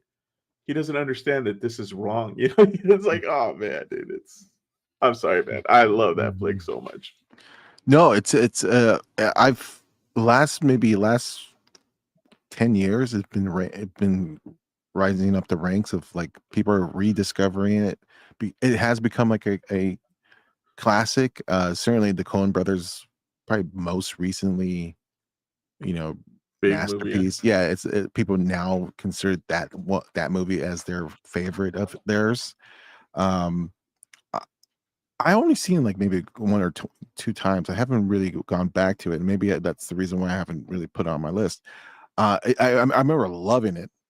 I remember thinking it's like kind of this neo-Western, a dark yarn. I mean, it's classic. It's based on a classic novel and stuff like that. So, yeah, I need to go back and rewatch it. And Yeah, is that this same guy that did the Hell or High Water, or no? No, that's Taylor. Yeah, it's a Cormac or who's the novel? It was based on a novel. That's Cormac. what it is. I think that guy might have wrote them all. Yeah, Cormac McCarthy. Like Yeah. He's a famous neo-Western novelist. And No Country is like one of his favorites. But I think there was Blood something. Another one that was a big time novel of his. But anyway, yeah. But it's also Coen Brothers, and and I think the movie itself really kind of has that Coen Brothers flair to it, even though it's based on a distinguished novel. There's a certain way that the Coen Brothers are able to write dialogue that feels middle Western or middle of America. It has this kind of style, and it's very much more in the tradition of Miller's Crossing than say their comedies. But yeah, I'm shocked that it has become bigger and has become more ingrained with the culture, and it's been it was on the top 10 lists in a lot of these in these picks, and you picked it as number two. Number 2. You're number 2. Yeah, dude, I loved it. And like when I was looking at that trailer that was rolling right now, like even the secondary characters, they all have a crazy look to them, right? Like they could be almost anywhere, but Mhm. it's definitely not this time. But I don't know how old it was, but sometimes when you think about Middle America, a lot a lot of it's unchanged. A lot of it's not like when you get to the coast, East Coast, West Coast, they always have to be the trendiest and you know what I mean? And only the Mhm. beautiful people are walking around, like on Earth. That's what they'd get you to believe. But most of America looks like this. You know what I'm saying? So I don't know, dude. It's so good. But yeah, that's my number 2. All right, my number 2. I mean, it came out in 2000s, so it's a movie that's I've actually watched multiple times. I saw it in theaters and instantly love it. I think it gets to it's another coming of age movie too. I mean, I guess I didn't realize how I paired this above Boyhood, and it's very similar in the sense that we're talking about a kid. But this one just talks to me in a way that I think you could relate. It's about kind of entering into an underground scene. In this case, it's a rock scene in the 70s, but it's that using the kid as kind of this entry point and to follow him into this culture is very similar to what we grew up on with in the 90s, you and me. Almost Famous is my number 2 pick. Cameron Crowe, brilliant movie. I think this is probably his best film to date. It's probably his best film. I mean, semi-biographical. This is basically about his own life, about because he was a kid journalist for the Rolling Stones. And it follows this young kid who gets an assignment to follow a rising rocks band, and in this tour, he gets a first class or first he witnesses this he gets this firsthand uh, experience with this culture, the groupie scene, and I don't know, that whole thing is magic to me. And it gets I think because we grew up, not not a lot of people know this, but we grew up, we knew each other when we were teens, and we in the 90s started a party crew, and we were part of the party crew scene. It's a story that I like to talk about all the time. But we were in this party crew scene, and in that scene, I find it very similar to this movie because it's not party crews, it's more of the rock groupies. But there is kind of you forget that even though they're kids, they do kind of have the ability to create community, create certain hierarchies, and have these really deep connections with other fans, or in this case other groupies, but deep connections. And I think that's what we experience, and I haven't really seen a movie that kind of talk to even though you wouldn't compare like the 70s rock music to like growing up in 90s rave culture, but there is a connection there, and it's certainly in this movie. That's what appeals to me. What's your feelings about Almost Famous? Dude, I know you loved it because you dragged me to watch it. I think maybe on your second time or whatever. I thought it was real cool. My favorite part about the flick was it was weird because it was like a documentary, but it was a fourth wall break. Yeah. You know what I Yeah. mean? And Yeah. it was kind of like he was in the room, but he was back up against the wall. So everybody else is at the window, and he's just inside the window. Yeah. You know, Yeah. right in front. Because he and I mean, and his role, he's taking it all in. I thought it was. I love the fact that it was basically autobiographical. Mhm. And what's her face, dude? Kate Hudson.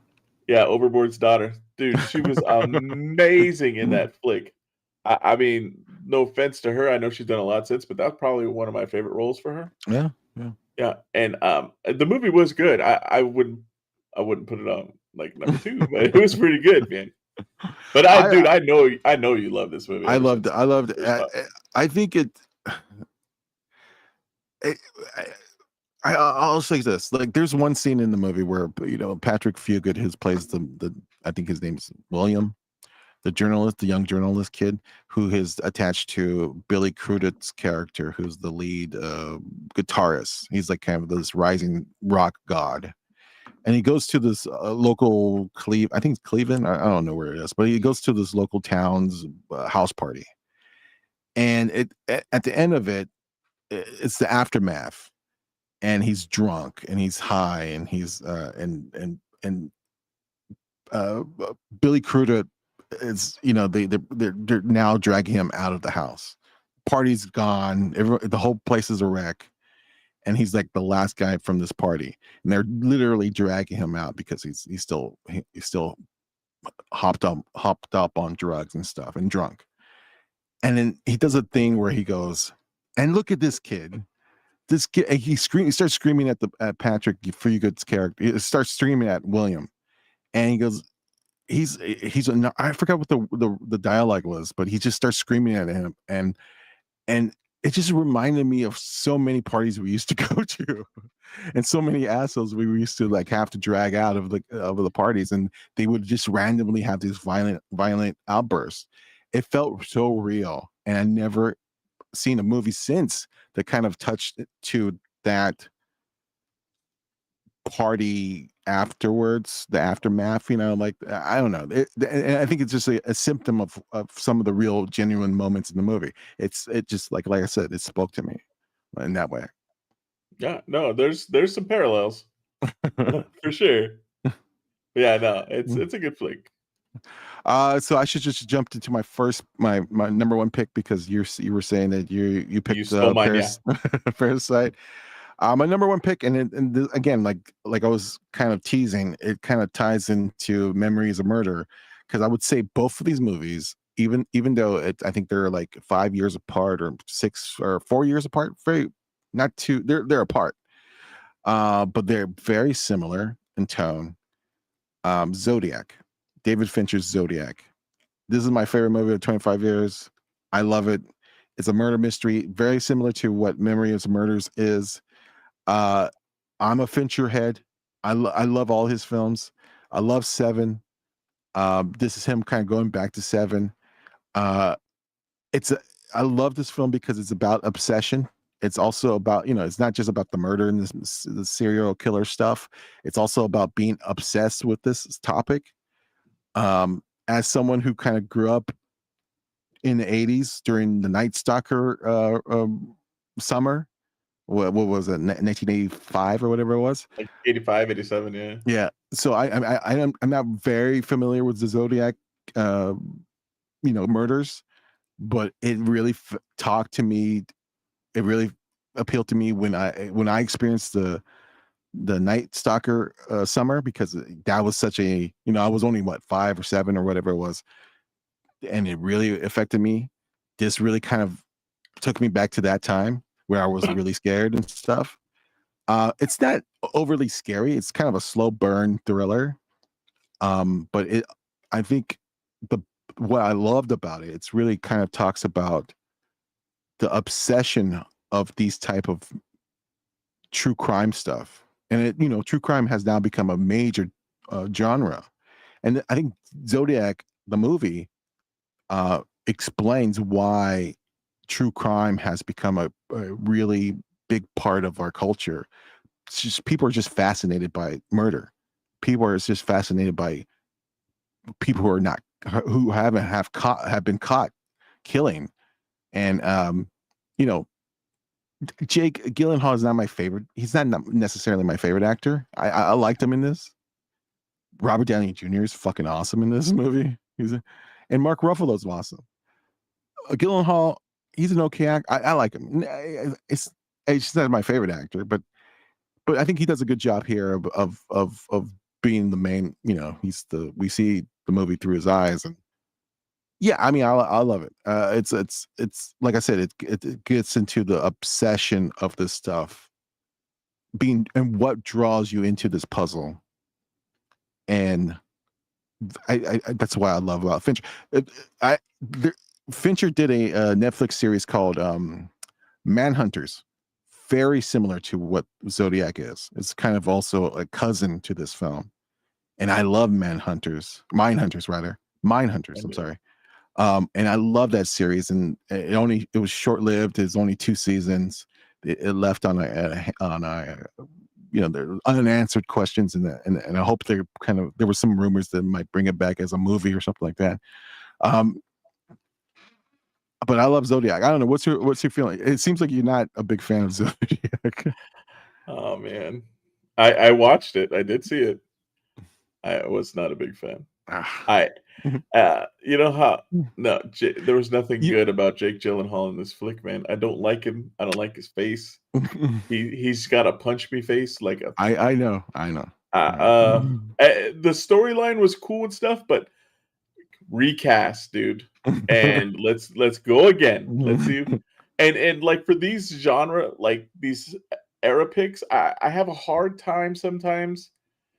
It's not a continuity thing. Mm-hmm. If I wasn't a big fan of that era, or I don't know, it could have been maybe he's not believable as not just the character, but in this time frame. I don't know. I had a big problem with him. Downey was great. Ruffalo, I probably could have switched him out too. And I'm not into true crime. Like true crime's not as high on my list.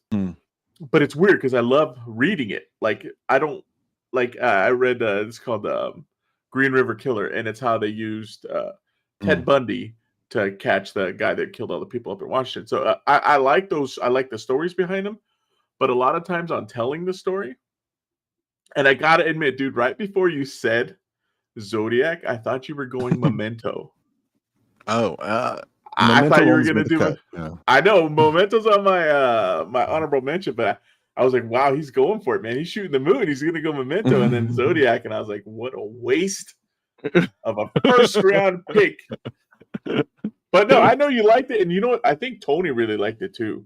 So I think I gave it a second chance with him. Like he was watching it at the house, and then I was like, yeah, no. I think this is before Iron Man, right? I think this came out a year before Iron Man, and I think Robert Downey Jr. is from. Yeah, Robert Downey Jr. is awesome in it. I think Gyllenhaal gets away with it because he's supposed to be annoying in the movie. He's not supposed to be like a hero, or he's the illustrator. He's the guy who does the cartoons in the newspaper, and yet he becomes the guy who becomes obsessed with trying to catch the killer. Yeah, he's like Nightcrawler, but in this fucking movie, dude. Yeah. I don't like him in that movie either, man.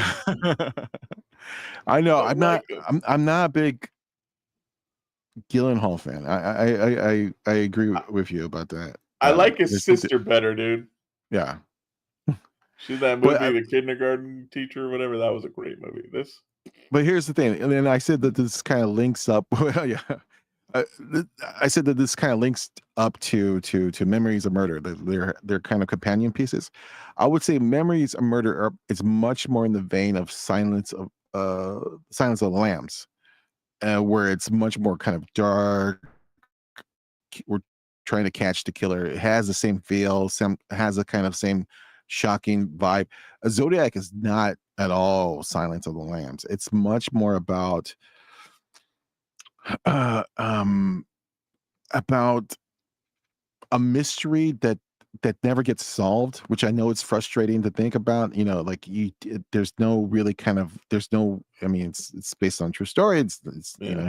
Zodiac has never been caught. There's a couple of theories, so it comes inherently it's going to be inherently frustrating because it really has an answer. But I just love how Fincher is and this is why I love it. Fincher is probably the main star of the movie. His style, the way he kind of slow burns the telling of the story. Yeah, and maybe that's why I'm such a big David Fincher fan. I'm just, I love all of his movies. Yeah, So, Fincher's amazing. anyway, I don't know how Gyllenhaal fucked this up. I mean, Fincher's that great. I figured it took a lot for Jake to get this movie down on my list. But no, dude, a lot of people love this flick. Like I said, my brother likes this flick. I know my wife would be all over this shit. This is exactly what she likes in a movie, but no te gusta, man. All right, that's our picks, our top 5 picks of the best movies of 21 or the last 25 years, or our best movies of the 21st century. And let me just say this: I bet you in a couple months my list would change. It's always kind of evolving. It's not a permanent list, at least for me. It's not a permanent list. It's going to change. Although I would say Zodiac would be my number 1 still. Jesus Christ, dude! I got 4 honorable mentions that beat it. I got Pan's Labyrinth, Gladiator, Last Stop in Yuma, There Will Be Blood. Oh, all those beat it. All of them beat it. Joe Dirt 2 beat it.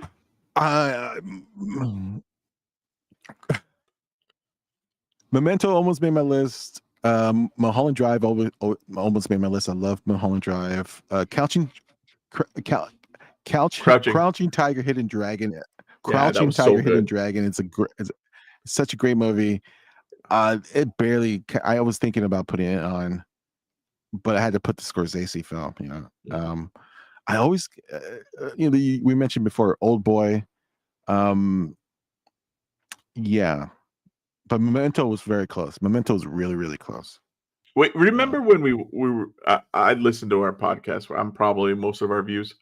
Remember we were talking about Titan or whatever, and remember how that? Did I tell you that I watched that movie that she did, the one before it? Raw? Was it Raw? Yeah. Did I tell you I watched that, dude? Yeah, you said you loved it, right? I loved it, man. You got to check that out. But that's what I'm saying. Yeah, sometimes I like these lists and stuff because sometimes if you like either the actor or the person in it, just you can follow their earlier stuff and you could see like little hints. So that's why when you said you're a Fincher fan, dude, I can't believe this one's so low on my list because most of the stuff he does is so good. You know what I mean? It's like, yeah, it could be casting for me though. I'm an asshole like that. Like with the DiCaprio, there's like that. No, there's like that wall I have. You're not alone. I heard people kind of not loving Zodiac, and I think it's a lot of it is because it's a slower paced film. It takes its time. It takes forever. I mean, there's moments where it's like, because it goes from 70s to early 80s. There's years and nothing really happens. Really, if you think about it, nothing really happens in the movie. Feels like it took 12 years. Like the Boy movie. But Fincher can't do no wrong. I like Mank, and everyone shits on Mank. I love The Killer. Was that his last movie? But I love The Killer. So the TV one. We both liked it. Yeah, that was great, dude. Where he's sitting he's a sniper and he's just laying on the bed or whatever, or like that hardwood thing. Yeah, on the table. Yeah, that thing was great, dude. That's fucking awesome. Yeah, so I could have picked that one too. But I don't know, something about Zodiac. I don't know. I love it. Let's get to our final segment, and this is kind of a connection to our previous episode, because in our last episode we talked about Jaws, our feelings about Jaws. I thought it was a good idea to maybe do some Jaws trivia. You have said that Jaws is your favorite movie of all time, so you should be able to blow me out of the water. More But that's what it puns? was, dude. But When you, yeah. So Rich, I'm sorry, when you first started, go ahead. 100%, you were right, dude. This would have been so much harder if we even just took 80s and did our top 25 80 movies or top 25 Yeah. 90s. For some reason, that would have been Yeah. harder for me than the 2000s, the whole 25 Yeah. years of the 2000s. And that's why I say it's ever evolving, because I think even with more time, I'm gonna probably change my mind. Switch it up. And and there's gonna be more movies coming out still, and I'm gonna like, no, you know, Mementos definitely have to be in there. Yeah, but Or something Zodiac's like still Zodiac's untouchable. well, maybe I'll watch it again and have a more critical eye, and maybe I see. No, I probably love it. Yeah, I love you'll love it. You'll love it even more. Okay, so now we're doing Jaws trivia, All right, baby. let's get Jaws trivia, and we got let's bring in our producer Rich. Producer Rich, can you come in? Yes, Oh my I'm God, in. look at this. Yeah. All right. We ready to do this?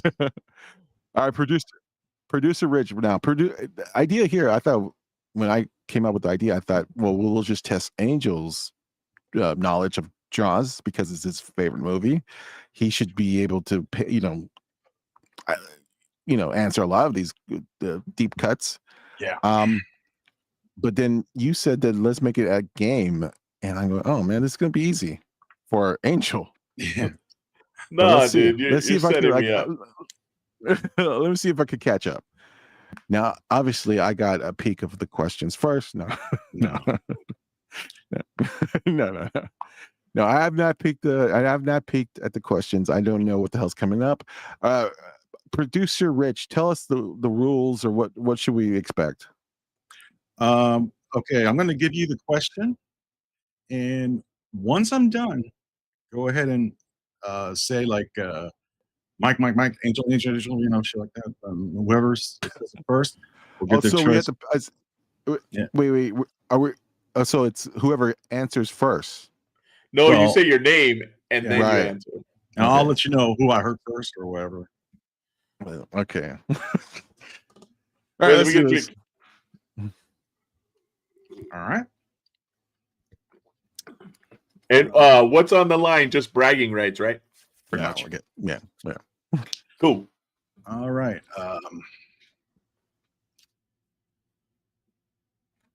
Let's start. Yep. First question. Let me get my. Oh, let me remind you that the first 5 will be, very basic, and then the next 5 will get harder and harder and harder it goes.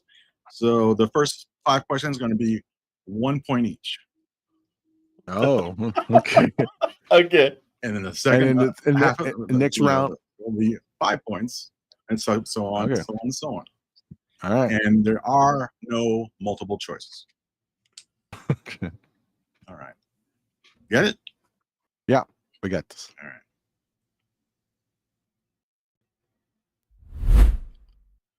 What is the name of the police chief in Jaws? Angel. Oh, go ahead. I heard Angel. Brody. Correction, Chief Brody. Oh, but it should be Chief Martin Brody, but we'll give you the Martin Brody. 1 point. Okay, that's 1 for Angel. Give me half a point. No. All right. Next question. What profession is Matt Hooper? Angel. Oh, shit. I read it before you said it. I'm sorry. Go ahead, Mike. No, go ahead. You want? Yeah. Angel. Oh, you want me to answer it? I know it. Okay. Yeah, go. Marine biologist.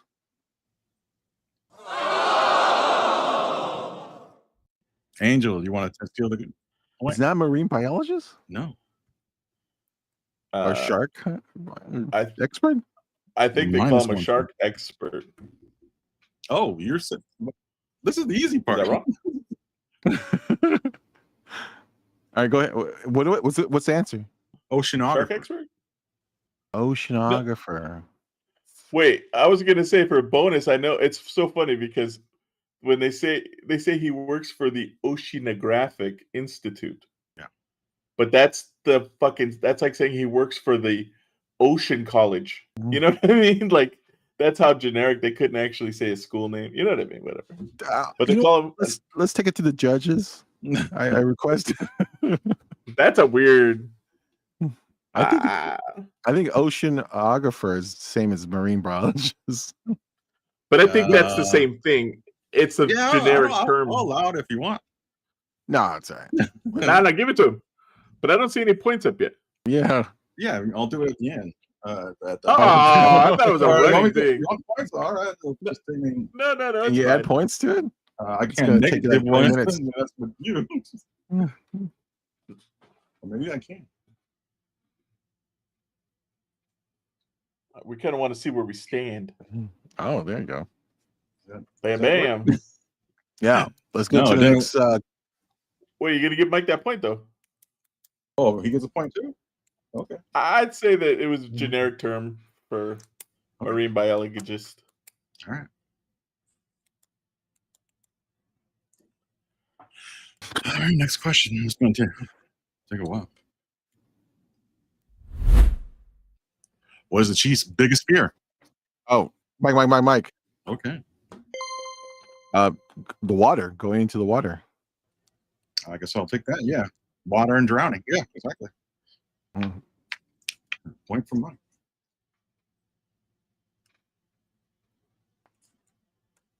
You know what? You just wait to the end. It's going to take forever. Yeah, You I just know, go exactly. and manually.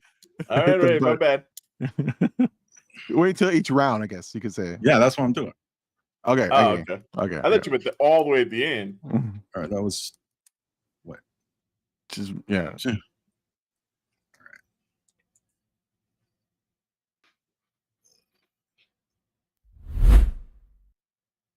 What is the name of the first victim of the shark?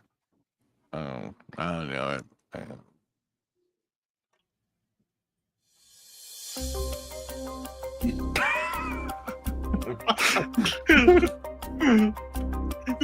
Joe.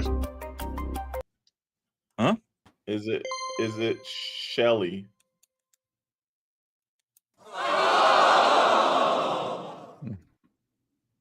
No. He worked on this all week with the sound effects and everything. Oh. Okay, take it. The laughing. We got the point with the laughter. Okay. What is it? Mike, you want to take the guess? I have no clue. I mean, I don't know. I was going to ask for the full name. I thought you guys were expert, or Angel was an expert now. Josh. I don't know. First, it was the girl. It's the girl swimming in the water. All right. Chrissy Watkins. That's no points. Damn. Chrissy Watkins. What the hell are the hard ones going to be like? Yeah, I know. I'm worried now. What's the license plate on the Chiefs' car?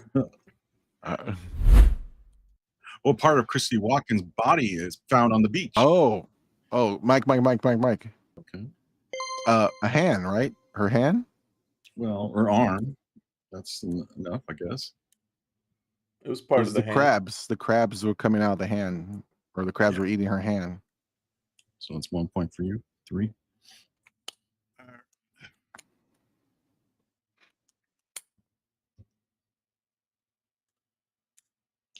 Next question. How many barrels do they attach to the shark? Angel. Okay. It ends up being 3. Yeah.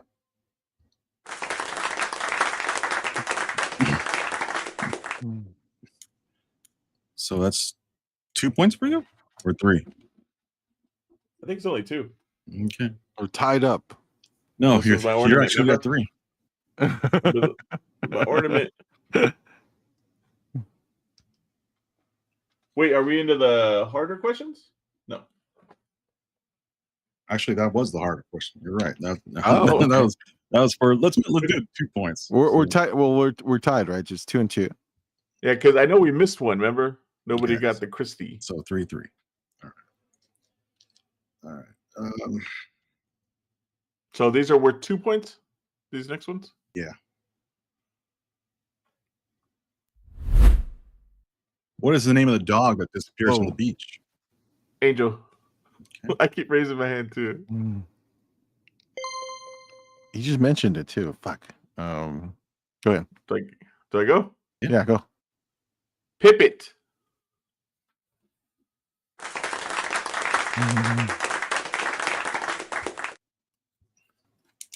I mentioned that one last time we were talking.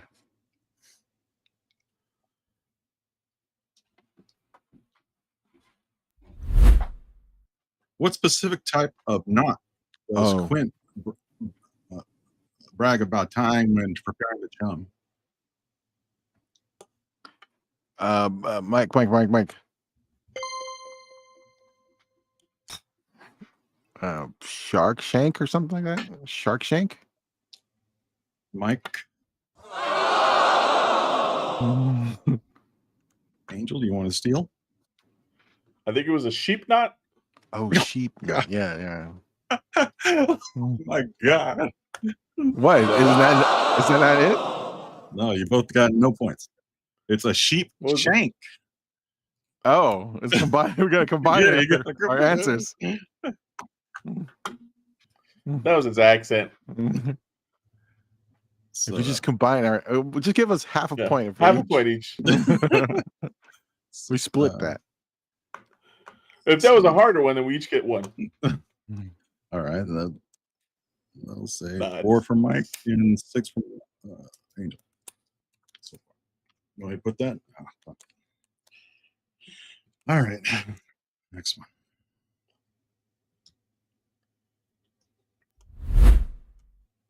What is the name of the local fish captain who tries to catch the shark for the bounty?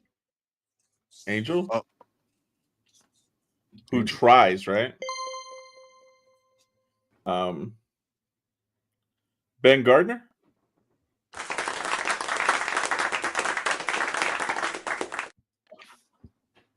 That's 8 points.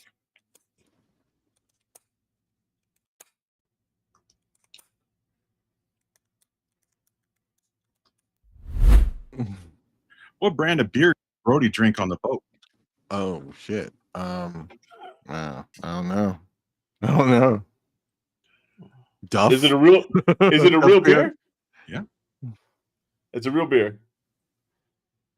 I'll take a stab. Angel. Okay. I'm going Pabst. Nope, sorry. Oh wow. Wrong button. Well, wait. It's a real beer. No, if he doesn't know it, you'll never know it. But you're saying it's a real beer. Yeah, I looked it up. You'll never So get it. that obscure, you had to look it up. Yes. Or no, Okay. not. Well, Did you recognize it when you looked it up? Hell no. Okay. Forget. I don't know. Narragansett beer. Yeah. I guess What it's was it? only in Narragansett beer. It's only available in like the East Coast, and that's the far East Coast, as in like Rhode Island is where they make it.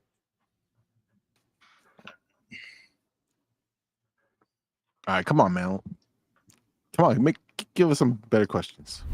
How much was the bounty offer for the shark? Angel. Angel. 3,000. Correct. Is that cash or check? Mhm.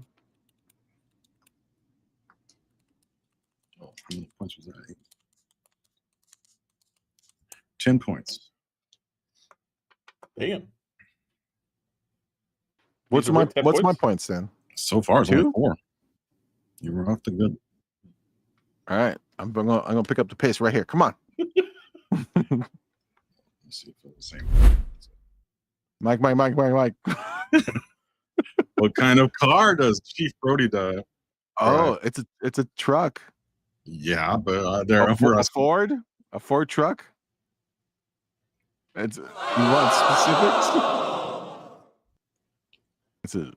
He's certainly not doing a Japanese truck. He's American, pal. I'm gonna take a guess, Angel. Wait, was that a no on That's Mike's no choice? on Mike. Oh, I'm sorry. Isn't it Chevy Blazer? There you go. Wow. A 1975 Chevrolet K5 Blazer. Yeah, those K5s were nice though, man. I would take that truck in a heartbeat, dude. If I could.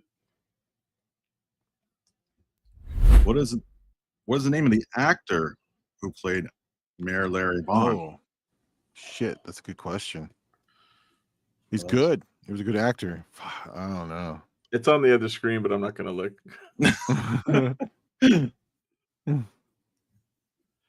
Damn. Full name? Yeah, actually, Damn. this should be relatively easy. No, it's not. I don't know. I knew his that name was man. Mayor Vaughn, but that was it. I don't know the actor's name. Okay, this is going nowhere. What I should have What was stuck his with the name? easy stuff. was his name? Murray Hamilton. Yeah, okay. So I heard that he was in Jaws 2, right? So and I heard he's barely in the movie because in real life his wife was had a cancer scare and he was very nervous and he had to get away. So that's why they cut his character out of Jaws 2 because I guess he's only there limited. Like he's introduced in the beginning, but he's kind of gone for the rest of the movie. And a lot of it's just because he needed to get out to take care of his wife. I think she didn't end up getting cancer, but I mean it was very much stressful, and that's why it's considered like not a great performance from him in that movie. I don't know. Are you trying to get extra points or something? Yeah, That's well, got to deserve at least one point. I'm giving No, I you just heard one. that. I heard that. You're now at 5. I heard that recently, because like everyone, a lot of people are talking about Jaws, talk about Jaws 2 and franchise right now. Go ahead. What's the next question? What is the name of the newspaper in Amity Island? The Gazette or Mike. The Gazette. No wait. The Amity Gazette. I was gonna say I don't know. We gave him the other one with half the name. Are we gonna give him Yeah, I the know. hand and the arm?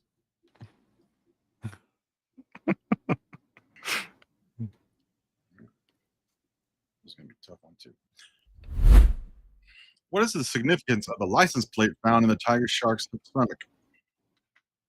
Oh shit. Angel. Oh. It shows that he swam up from the Gulf. Oh. Yeah. What does that mean? He swam from a long distance. That he's not a local shark. Guess you could say that. All right. He's migratory. Mhm. I don't Well, know. this- the technical thing is that it proves that the tiger shark is not the one that killed Chrissy Watkins, as the license plate is from a boat that sunk in a lake and not the ocean. Oh, because in the movie, doesn't he say like this? It came up from the Gulf Stream. Yeah. I thought it was more of the significance of the length of it swimming. It swam upstream or whatever for I don't know. Well, where do you dump cars? In the lake or whatever. All right. Yeah, but technically, I don't think a tiger can live in fresh water. It's only the bull shark or the Tiburon shark. Many people know it as. No, I'm just kidding. Where's my extra fucking points? I heard about the tiger shark in the part 2 that he actually had to be called off from the set. I heard about that. That's a rumor. I don't know. Because his shark wife was. It was diagnosed with cancer recently. You know what's weird? They call baby sharks. They call them pups when they're in the egg. Interesting. That deserves at least 1 point. Give us Maybe another question. talk show. Another game show. Come on. The iconic poster with a giant shark attacking a swimming woman was by which artist? Oh, Angel, I just looked this up. Fuck. Go ahead. I don't know. isn't it Warhol? No. No. That's the only one I know from that time frame. I don't. I mean, that's a tough. That's a deep cut. I mean, But he said You asked me to iconic. mm. Oh shit! I thought it was iconic painter. Well, I read the question wrong. My bad. What's the answer? Roger Castell. Yeah, Oh, yeah. I yeah. don't know. If you were a Mm. Jaws fan, which I thought, I mean, it's a fantastic poster. It is pretty Compare. If you compare that to the book cover, the shark looks really Shit. yeah, warped. Yeah, looked like a thumb. I think Peter Benchley drew it. where the movie poster is like really great, like really, ooh, wow. But go ahead. Next question. What specific type of camera lens was used to achieve the vertigo effect when Brody sees the shark attack? Oh, Angel? Mike, Like, go, Mike. go. It's called the. Oh, what's it called? It's a dolly effect. No, it's a dolly push. Type of camera? Type of camera lens. Diopter. Diopter? No. Is that a dinosaur? Well, I guess we got more simpler. I don't know what the camera lens, but it's a dolly push in, like a dolly push. I'll give it to you. It's a zoom lens. A dolly. But it's nicknamed Hitchcock zoom or a dolly zoom. The dolly. Well, okay, yeah, because what It's happens a is zoom lens combined with a dolly movement in the opposite direction. Well, what happens is you put the camera on a dolly, you push it back, and then you zoom it in, and then it has that effect where the background zooms out or whatever, and then the face stays the focus. Yeah, the background. Yeah. Yeah, give me those points. All right. I don't know the specific names, just I know the techniques. I would throw out fish lens just to match the movie motif. Fish, shark, boom, bam. We'll give you 9.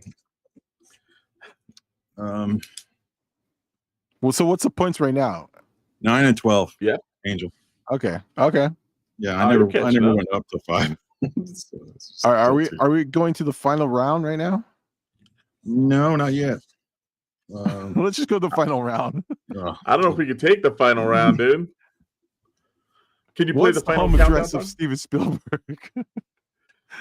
Oh, I think I skipped one. What was the actual budget for Jaws, and what did it eventually balloon to? Do you got to know both? Mike. I've just read this. I think originally it was 4 million, then it ballooned to 9 million. Yeah, I'll give it to you. It was 3.5 to 4, yeah, and then 9 exactly. Okay. See? 3.5 was the answer. I think that was on Wikipedia. I should pull it up actually to cheat a little bit. Go back one. How many Academy Awards did Jaws win? And what Mike. 2. 1 for cinematographer, Bill Butler, and best score, John Williams.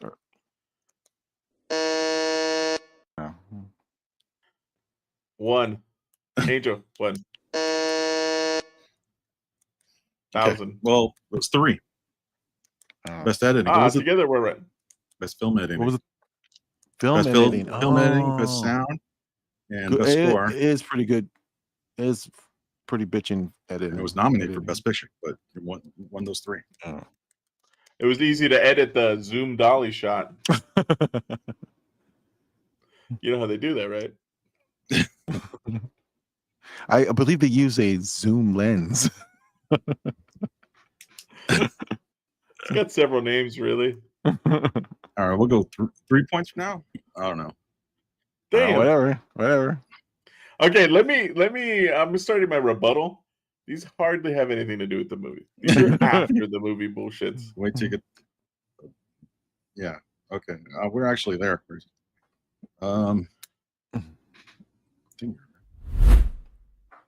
What year did the book? Jaws by Peter Benchley hit bookshelves? Mike. I know it was just recently, you know, published. I mean, like maybe 3 years before. So I'm going to take a guess and say 72, 73. Angel, you want Okay. to take it? Yeah, this motherfucker. Came out. Carried the 3. I'm going 71. No points. 74. 74. Oh wow, really? That it was just a year. I right shouldn't have before. listened to you. I thought it was 74, man. What specific real-life shark attack inspired Peter Benchley to write the novel Jaws? I don't know. I mean, I Wait. know there was something. I know where it happened. I'll Does take that it. count? Angel, wasn't it in New Jersey? The Jersey Shore shark attacks in 1916. Yeah, I didn't know if it had a name, but I saw the thing on it. It was crazy. It was weird, man. Yes. Like Danny. Yes. All right, come on. How many more questions? Who originated the famous line ad-libbed by Roy Scheider? We're going to need a bigger boat. Mike. Roy Scheider. Who originated the famous line, which was ad-libbed by Roy Scheider? He ad-libbed it though. He ad-libbed it, but it was famously said amongst the crew. Who's You cast mean he got that line for someone else? Right. Oh, I thought Remember, these are I tough thought he made questions. it I thought he was giving the answer in the question. up. No, I thought this was a trick question. I go clearly the question's in the answer is in the question. Who originated? Do we have to know the name? Yes. At least one of them. I'm going to say probably one of the producers. I'm going to say Richard Xanax. Or what's it? Is it Xanax? Or Xanax is the pill you take. Yes. Producers Richard Zanuck and David Brown, Zanuck. who are continuously expressing you're going to need a bigger boat while visiting the set. That is interesting. that got picked up by the crew as a catchphrase for any time something went wrong. If lunch was late or the swells were rocking the camera, someone would say, "You're going to need a bigger boat." Okay. Oh, you got that points right. Oh my God. Yeah, he got it. Huh?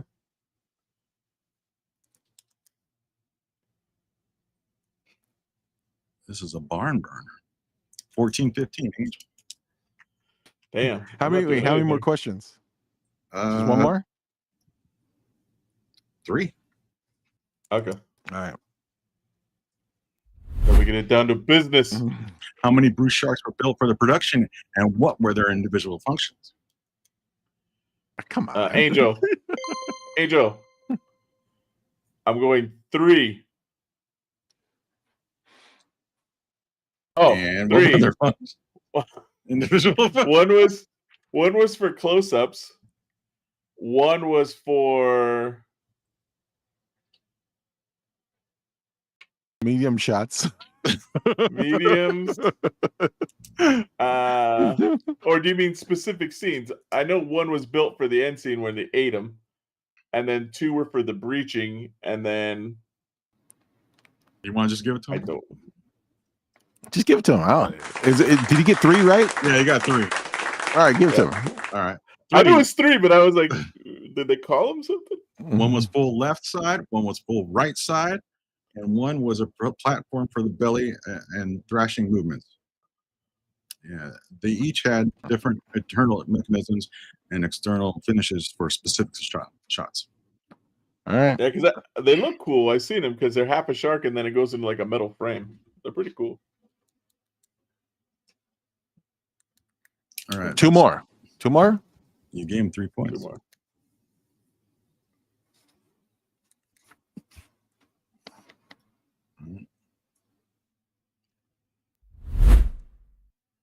Which actor was originally considered for the role of Quint before Robert Shaw was cast?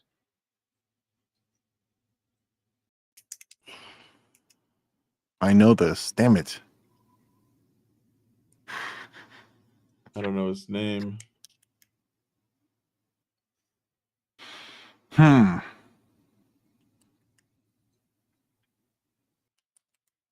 It's a big. It's let me get a clue. It's a big time actor, like a famous actor, right? Wait, what if I can say There's another actually movie two he of was in? Because I don't know his name. There's actually two actors. I'll take one. Oh, okay. You want to say? Can I look up the other actor's name? Yeah, look up his name. Let's just look it up if you know the. No, the no. No. it's The not- other it's not- movie. The other movie, because he doesn't know his name. Oh, okay. Let me just throw something out there. I think You're answering? Yeah, let me answer. I'm gonna say. I'm gonna say because I know I saw this trivia somewhere. Let me think it out. Let me logically break this down. I got my answer. Okay.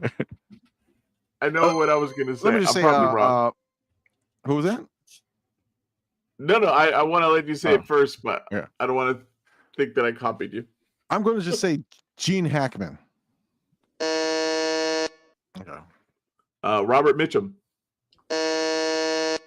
Damn. Yeah. I thought it was Robert Mitchum. Lee Marvin and Sterling Hayden were both considered. Yeah, I would never. Yeah, but I think Lee Marvin was actually. But now that I say it, Robert Mitchum would have been good, right? It would have been good. Yeah, it was good. Gene Hackman would have been awesome too. No, he would have been a good Hooper, man. Brody, but this is he final would be a question. better. Good Brody. Good Brody. Yeah. You want to just make it worth 100 points? Yeah. That's final 100 points. This is the last question. Yeah. It's worth 1,000 points. It'll be 1,000 if you could get it. Yeah. All the marbles. Come on. What actor was initially offered the role of Hooper, who was replaced by Richard Evans? I know. Angel.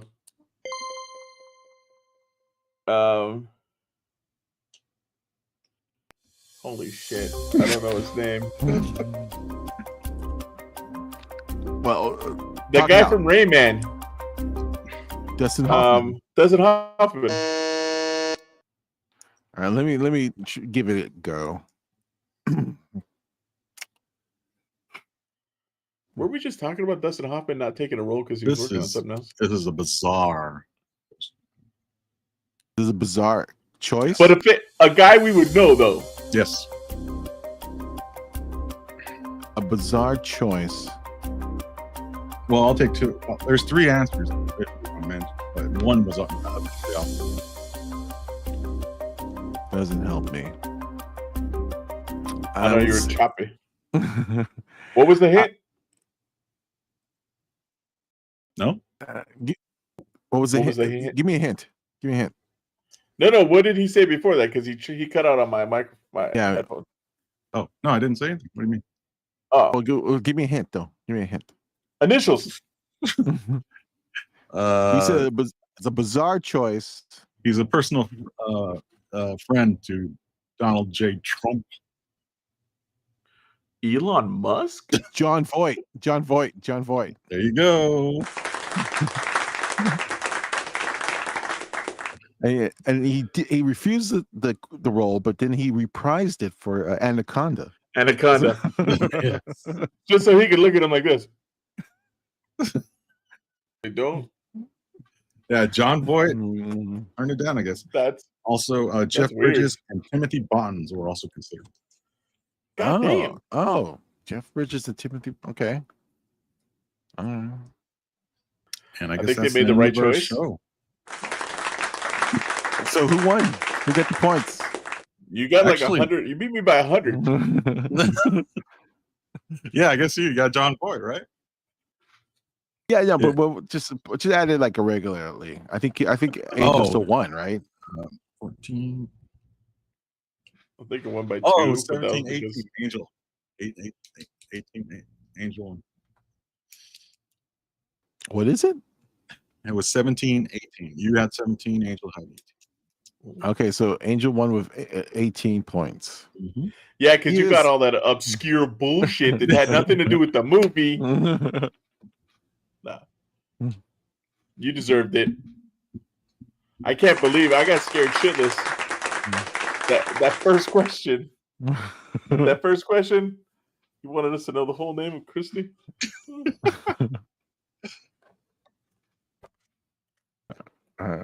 No, the Angel won though. Angel took it by 1 point, right? There you go. Yep. Yeah. So there you get the crown. You have the crown. You are the winner of the Jaws trivia. You are the master. No one can beat you. I tried my best, but I always come up short.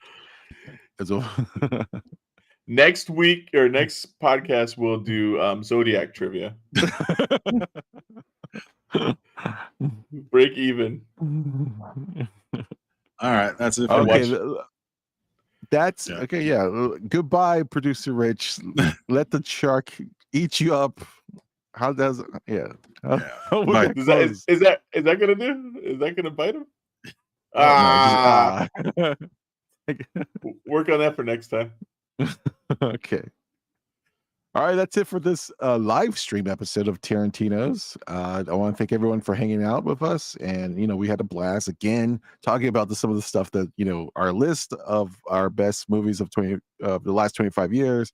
Also, Jaws trivia. Also, we talked about some of the actors who deserves more looks, more a bigger spotlight. And also, we started things off with a kind of a quick tribute to Michael Madsen. Again, rest in peace. And remember, everybody, he is not Time Sizemore. Don't get those two confused, even though don't get those confused. they have very similar movies. Like, follow, subscribe, tell a friend about this podcast, tell a fellow movie nerd about the show. If you want to, we're going to come back more frequently. We're going to have more games, more topics to talk about, more subject matters. A what? Yes, to tackle. It's going to be fun. It's going to be great. We always have a fun time, and we're eventually going to have a light for Angel to light up his office. Yeah. Well, it starts off with the sunlight, and we go so long it turns dark. I know.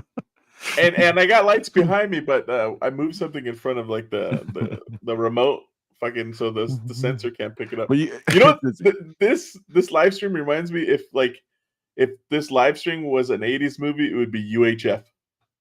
It's Weird Al. We don't need no stinking badge. Today we're going to learn how poodles to fly. Teach turtles to fly. We're going to teach poodles to fly. Yeah. Anyway, like we were saying, thank you for joining us. We had a great time. Until next time, have fun out there. Keep watching movies and keep rewatching films. All right, bye everyone.